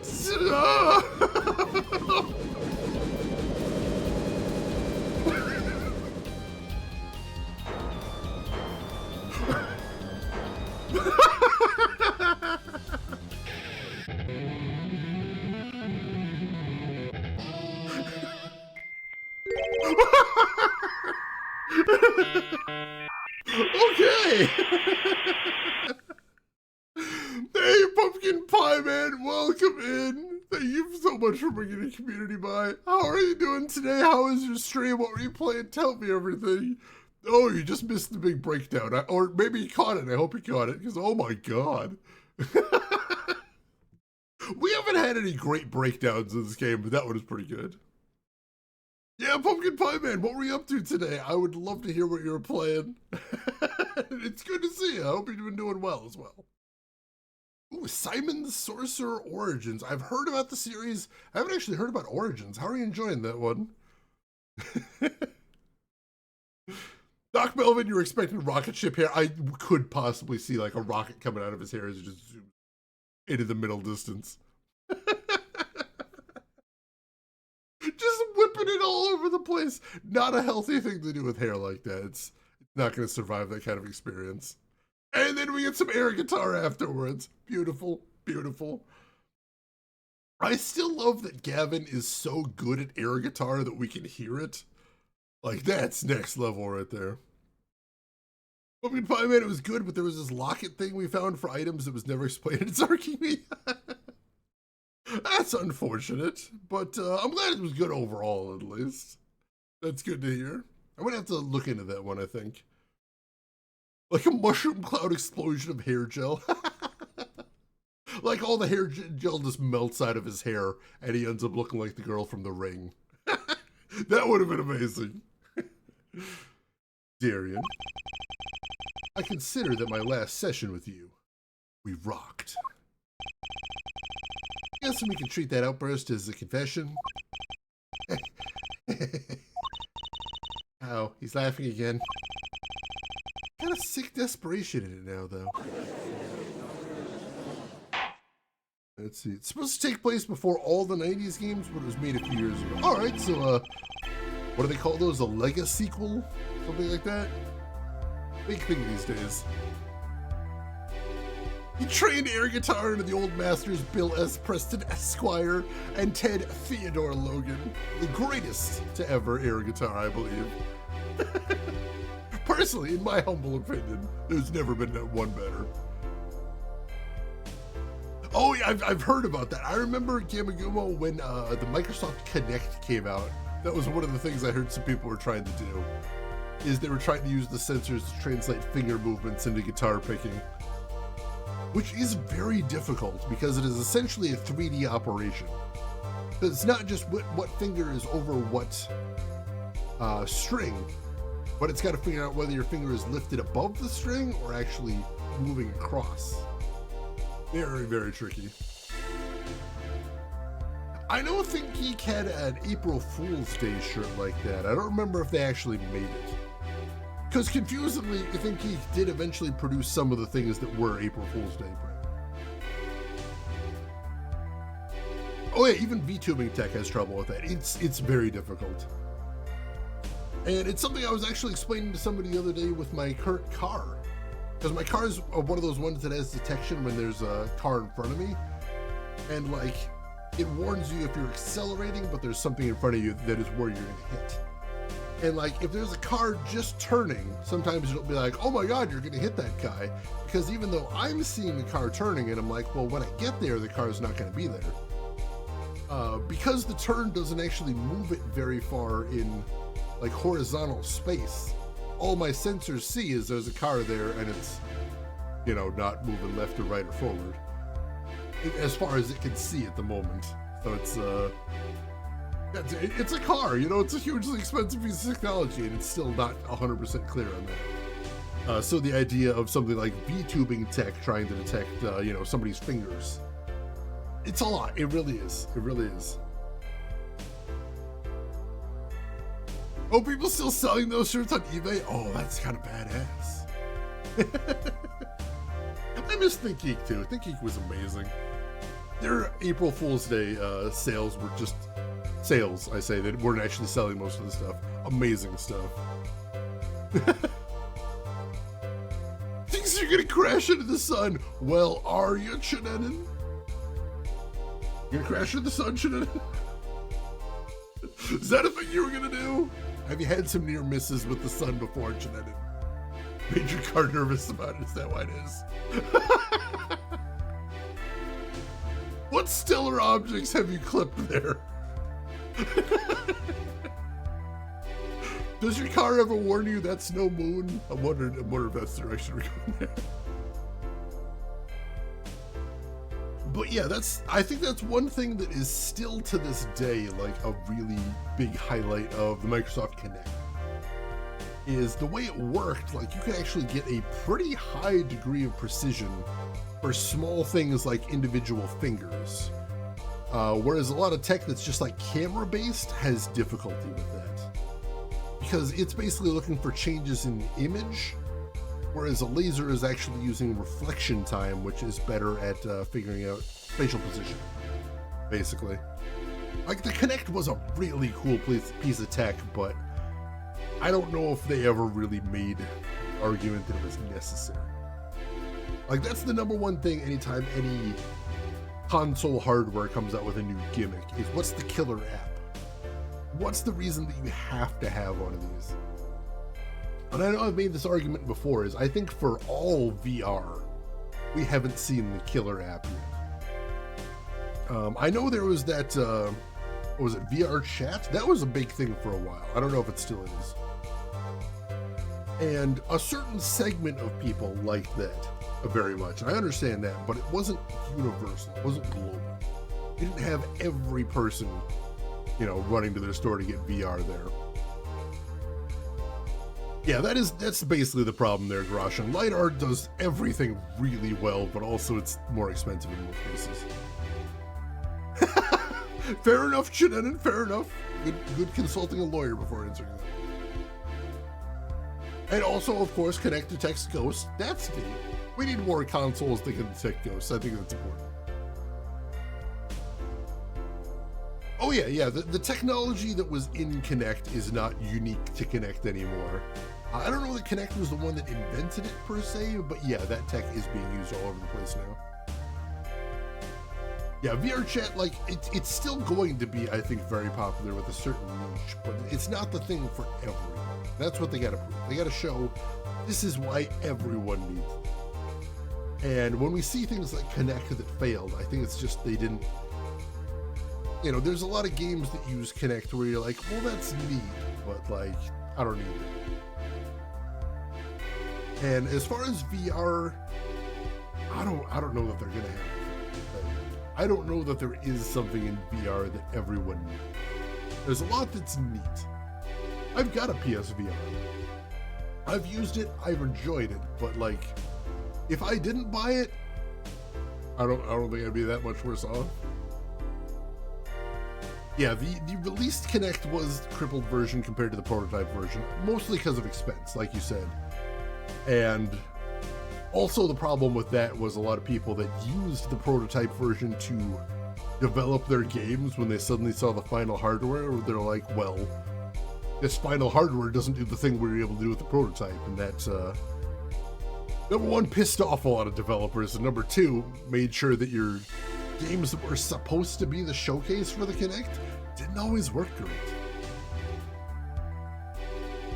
Oh god, the VR headset from Johnny Mnemonic. A lot of Johnny Mnemonic doesn't make a lot of sense in hilarious ways. But also his big rant about wanting a sandwich is the best part of that movie. Without question. I gotta blow my nose real quick before we go to our big finale here. Hang on just a moment, folks.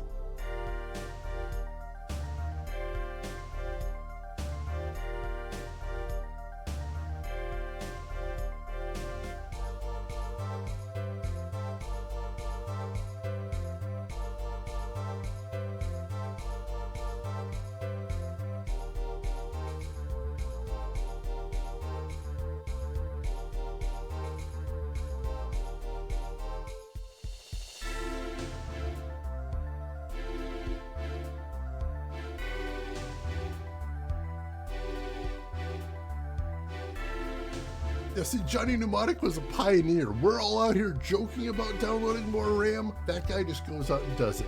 What a legend. What a legend.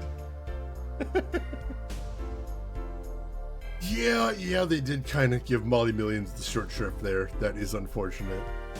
I mean, like, we can have it both ways, Tukos. I can say I love the Johnny Mnemonic movie and it's wonderful and everybody should say it.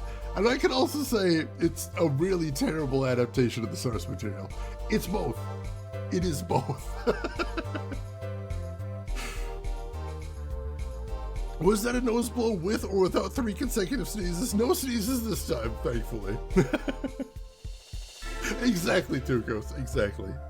I mean, Tukos, let's face it, you're here in this stream, and this stream is kind of all about things that are terrible that we still love dearly, so... Perfect place to be talking about Johnny Mnemonic. Well, have you been listening to today's trial? Yes. And you'll talk. Tell this court everything?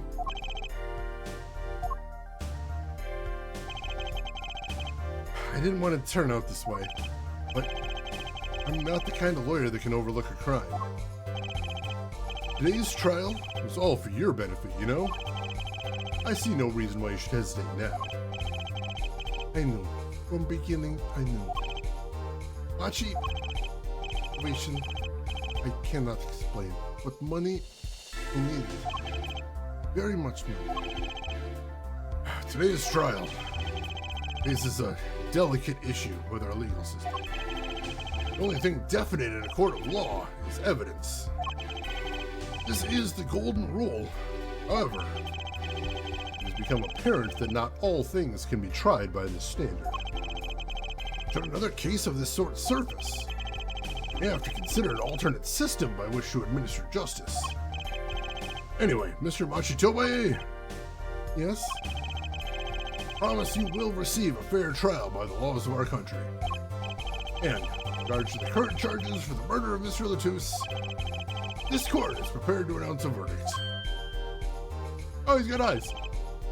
I thank you. Oh my god, he's so Bishonen. What the hell? I only lie. You see, truth. I'm truth. That's our job.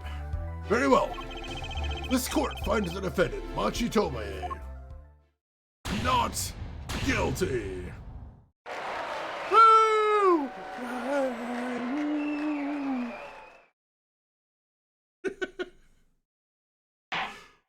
Ooh, court is adjourned.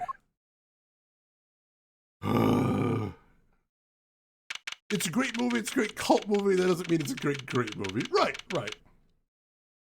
I think that's one of the things that I will always put forward as a banner phrase of this channel is it's okay to love things that aren't good. You know, I love Deadly Premonition, one of my favorite games of all time. It's not a good game. It's not. Just because I love it does not mean it's secretly a good game and everyone else is wrong. No, you guys know what you're talking about. It's terrible. I just love it though. That's okay. That's okay. You can do that. And I think that is important for discourse.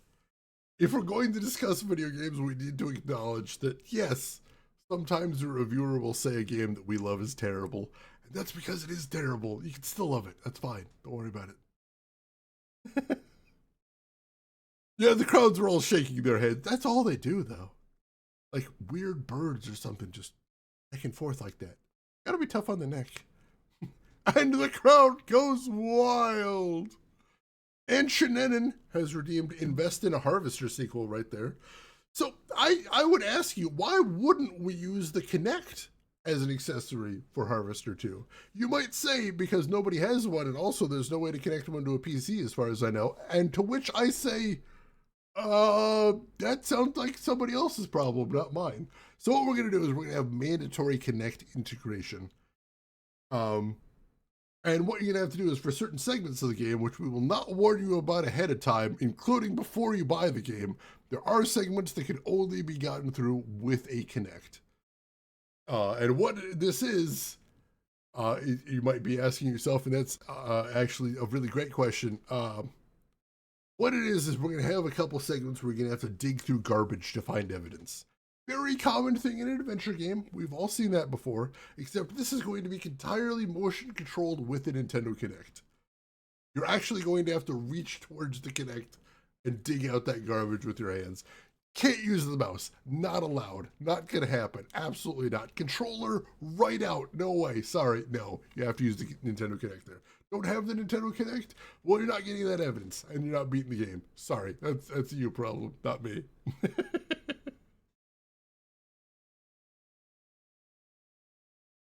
It's a great game. Terrible, yes.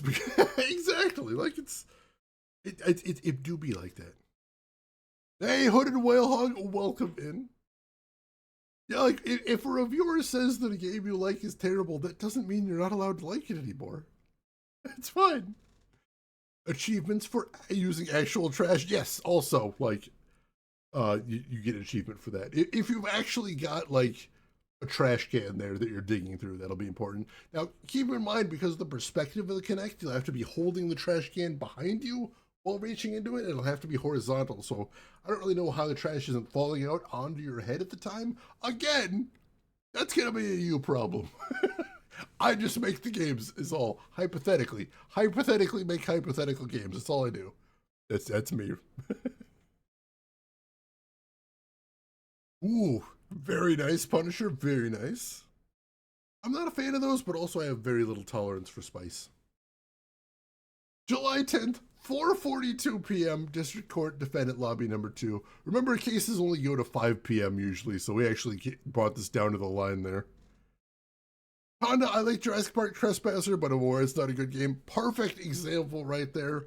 Like, that's one of those games that, yes, it is absolutely awful, but it's awful in a way a certain segment of the population, yourself, Tonda, myself, definitely, find charming.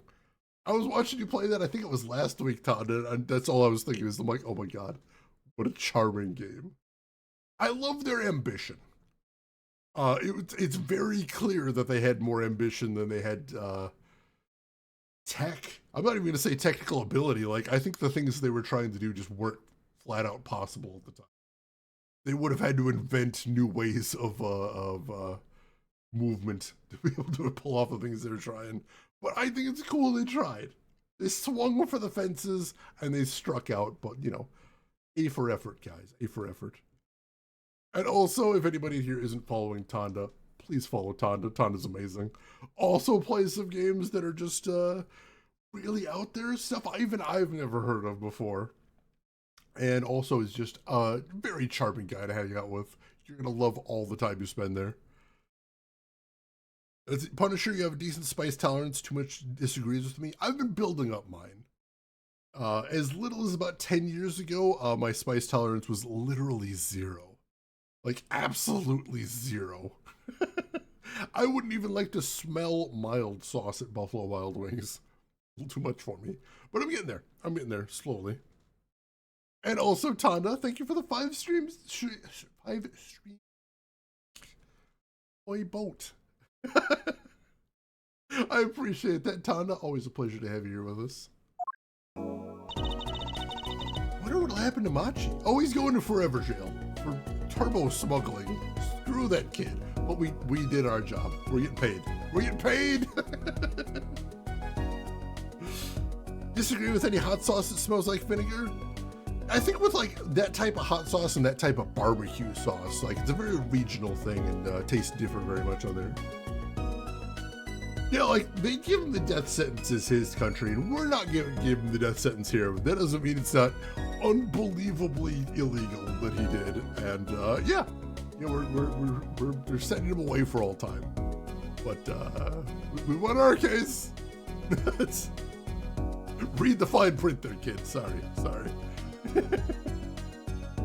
Really, I plan to send an anonymous letter to the courts recommending the harshest possible punishment. Hey, remember when like half of the trial was just untangling his web of lies? Guy we're working for? What a nightmare. Well, he did smuggle a cocoon out of Porcidia. I guess there'll be another trial here.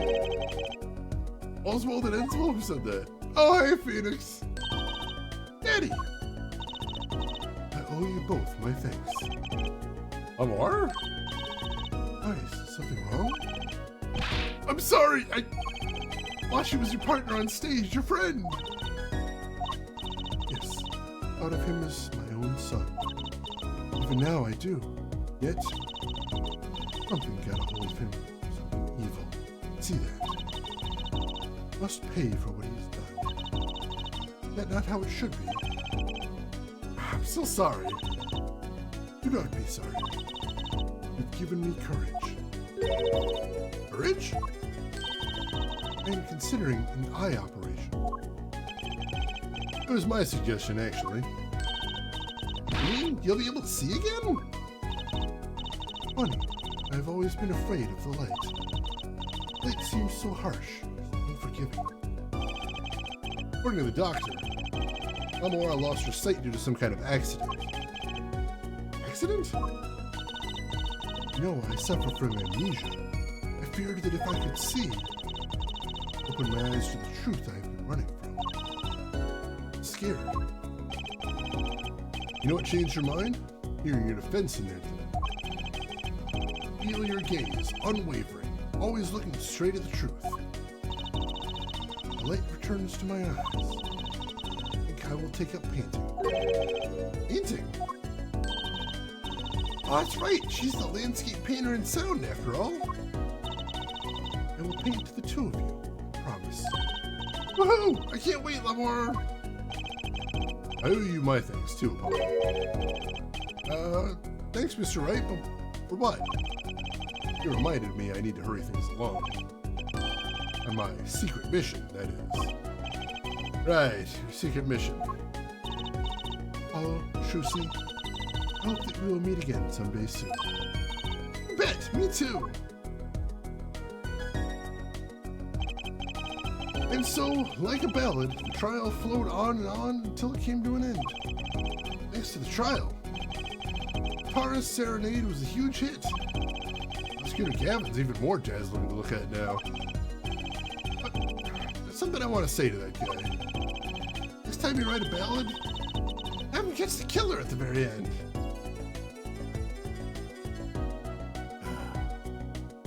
The end.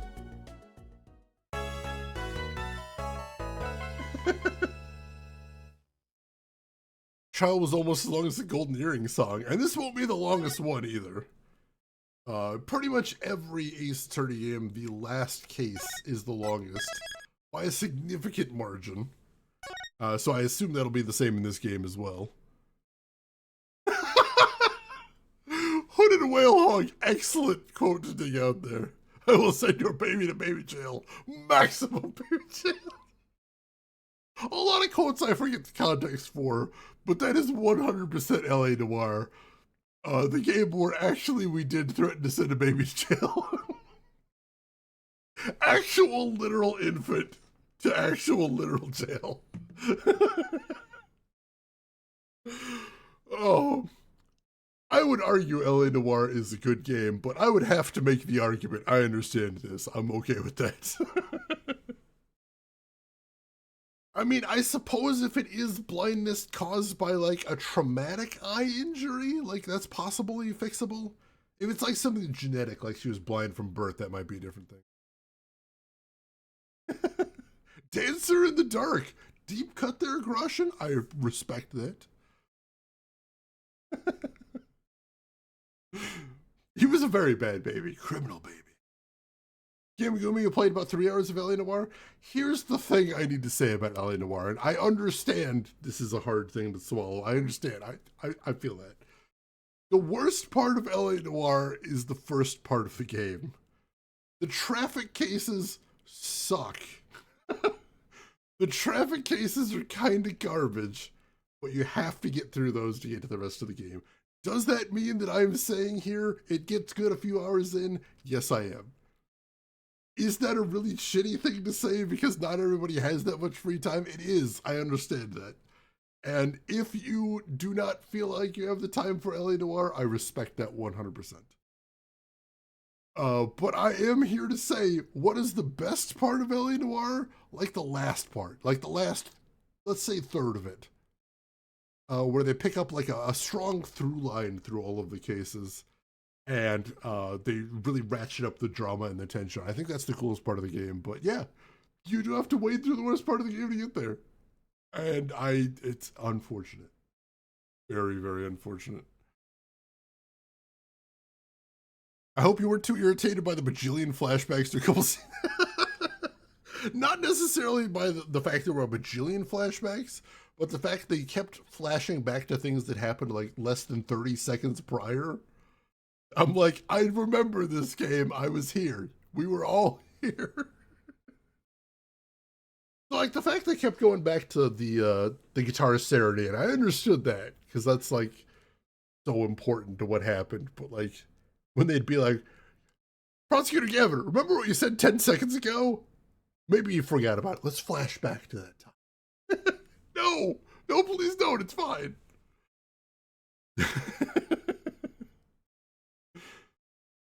LA Noire, the story of a beat cop struggling to make his breakthrough as a portrait artist. That guy makes amazing sketches. This is true. Don't have time to talk to the people in Vintage LA. Also fair. Also fair.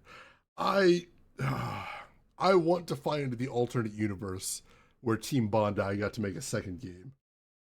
Because they did have a pitch for a second game. And it was supposed to be a spy drama in the 1920s. It was going to be called The Whore of the Orient.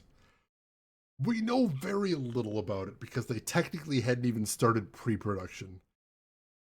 But they pitched it. They pitched it to Rockstar. Rockstar said absolutely not. They asked, can we pitch to other publishers? Rockstar said, actually, no, fuck you, and then shut them down. And that's unfortunate. Because the other thing about the other tragedy about LA Noire is they invented a new technology to do the facial scanning in that game.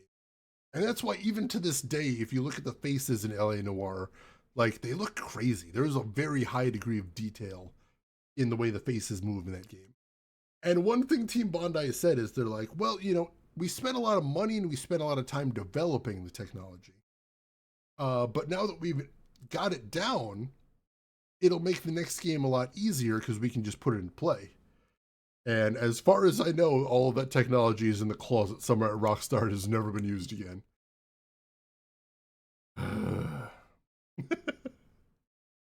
So yeah, LA Noire breaks my heart is the short version of that story right there. Yeah, Gamagumo, they do get the time very accurate in ways that I wish they wouldn't always, but they had a thing they were going for. You know, that'd actually be kind of a cool concept for a game there, Groshin. And I have seen... There's a game on Steam, I'm trying to remember the name. I think it's Overboard. I think that's what the game's called.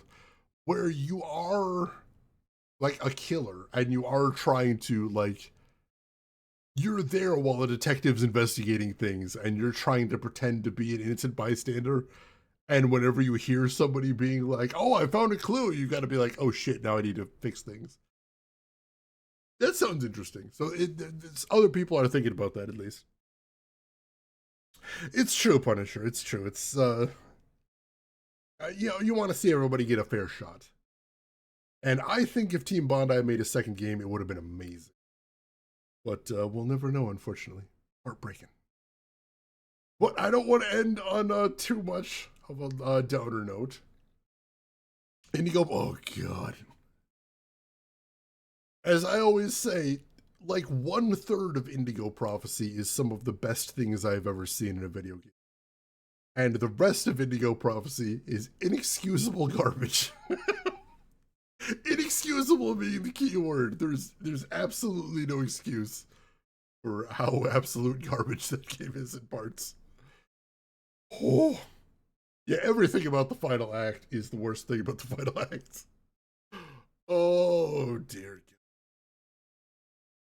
There was a time where I was like, we should play all of the David Cage games, and then I'm just like, actually no, fuck David Cage.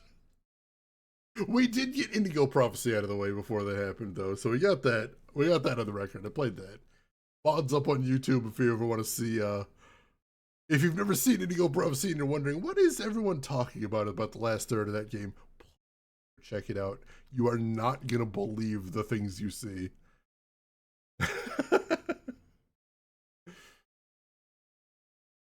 Oh yeah, WildStar. I heard like I never got a chance to play WildStar, but everyone I talked to that like was passionate about WildStar is basically everybody that played WildStar. Like, people really love that game, and that does say a lot. That reminds me, what? There is a game I just checked out last week. I completely forgot about this. I want to share it with you folks because I think it would be of interest to some folks. Oh, of course, I'm not signed in my Steam app. Let me. Oh, yeah, well, cool. Um, let's see. What did I play here? Trying to look up the name. Wayfinder. Wayfinder. I just tried out the game Wayfinder this week, and so far, I'm liking it. I'm not too far in, no more than maybe an hour, but I like what I'm seeing. For anybody that didn't hear, this is also a game with a bit of a tragic backstory. Wayfinder was supposed to be an MMO, published by the folks that make Warframe. But unfortunately, as they were putting the finishing touches on the game, Warframe, which of course is living in the same world we're living in right now, because the economy for gaming is in a really bad place right now, had to shut down their publishing division, which meant that Wayfinder, the MMO, no longer had a publisher. And without a publisher, it is really hard for a brand new gaming company to run an MMO. So they kind of had to decide whether they had to whether they were to shut this thing down or risk like losing everything. What they decided was they decided to throw a Hail Mary, which they transformed WildStar from an MMO into a locally hosted co-op experience. So it's no longer an MMO. It's not. It's you can play it single player on your machine, no internet needed, or you can play it online as a co-op game with other people that have it. But no more persistent world like that. And I love co-op games, so I gave it a try, and so far it seems pretty cool. Combat is pretty satisfying. I don't know how much variety there's going to be, but so far I'm interested. I wanted to throw that out there, and yeah, it is 70% off right now. I don't think it's going on unfortunately, but last week it was also free to play.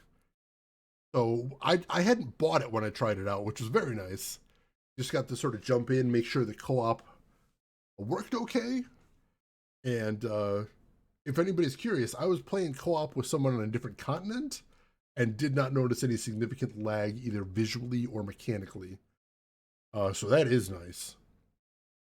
And yeah, I'm going to be playing more of that, and I'll let you folks know how I like it as I continue on. But combat was satisfying, definitely. And looks like there's a pretty decent variety of characters as well. You get 3 to start, and then the characters are basically the classes. You get 3 to start, and then you can unlock 5 more later on. So yeah, $7.50, less than $10 if you guys want to check this out. So I did want to give them a shout out at least, because that is an unfortunate turn of events. They got a raw deal there. I don't think it's anybody's fault. It's just, you know, the economy kind of sucks right now, and it's hard to be running a game studio. So hopefully they make enough money to pull through this. I am going to be rooting for it, definitely. I have Toonstruck, yes. We played that on stream. It does commit some of the sins of old adventure games as far as some of the puzzles being a little bit of a stretch, but it is a very charming game. So I can recommend that one, Malkill. If you play it, you'll have to let me know how you like it. But as you may have noticed over here, I am definitely stalling because although it is a little early compared to where we've been ending the stream recently, because we've done a couple long ones recently, this does seem to be the point where we should be ending for the day today. I don't want to get started on the final case just yet. So we're going to get started on the final case tomorrow. My hope is that it'll be a 3-day case.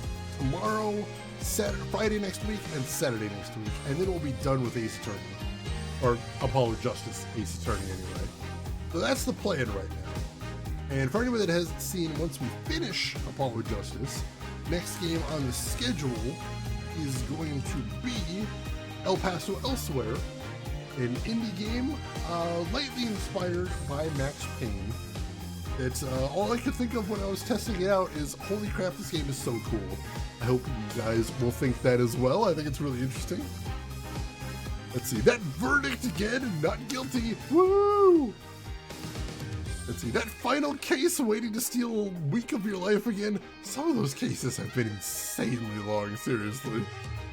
I think there was one that basically took us the better part of a month to play through.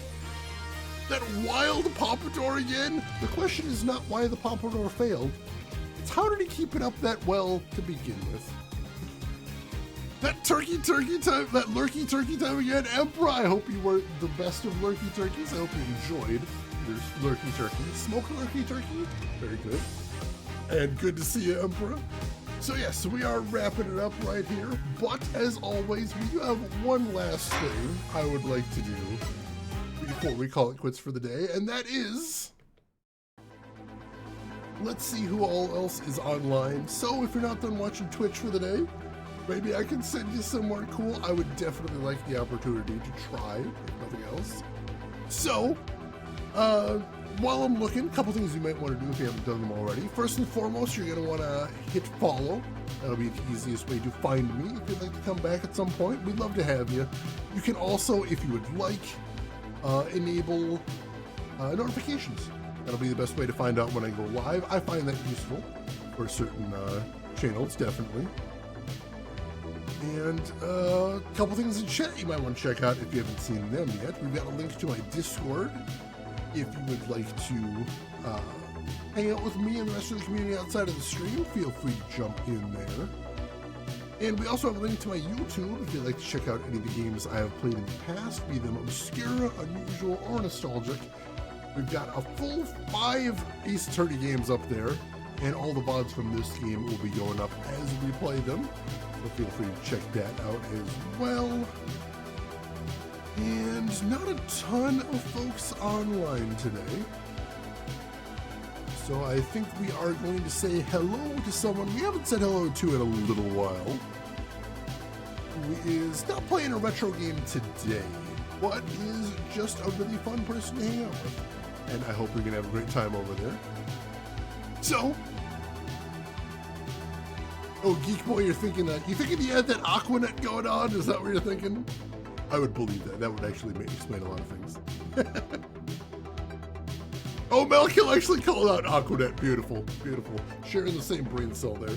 Ladies and gentlemen, I would love it if you would join as we go raid good friend of the stream, VKTV. She is an awesome streamer, does a lot of playing with viewers, and today that is exactly what she is doing. She's playing Phasmophobia with her viewers today. But as many of you probably already know, Phasmophobia on Twitch is usually at least half of just sort of a hangout excuse. So, good place to go, just chat, hang out, chill out. You'd love it over there. So why don't you join me, head over to VK's for a little bit, say hi, hang out for a little bit, throw her a follow if you like what she's doing, but hey, if you've got other things to do, I will just say as I always do. Have a good morning, afternoon, or evening, wherever you're at in the world. I will see you folks tomorrow as we'll be in the final case of All Justice Ace Attorney. Take care of yourselves till then, everybody.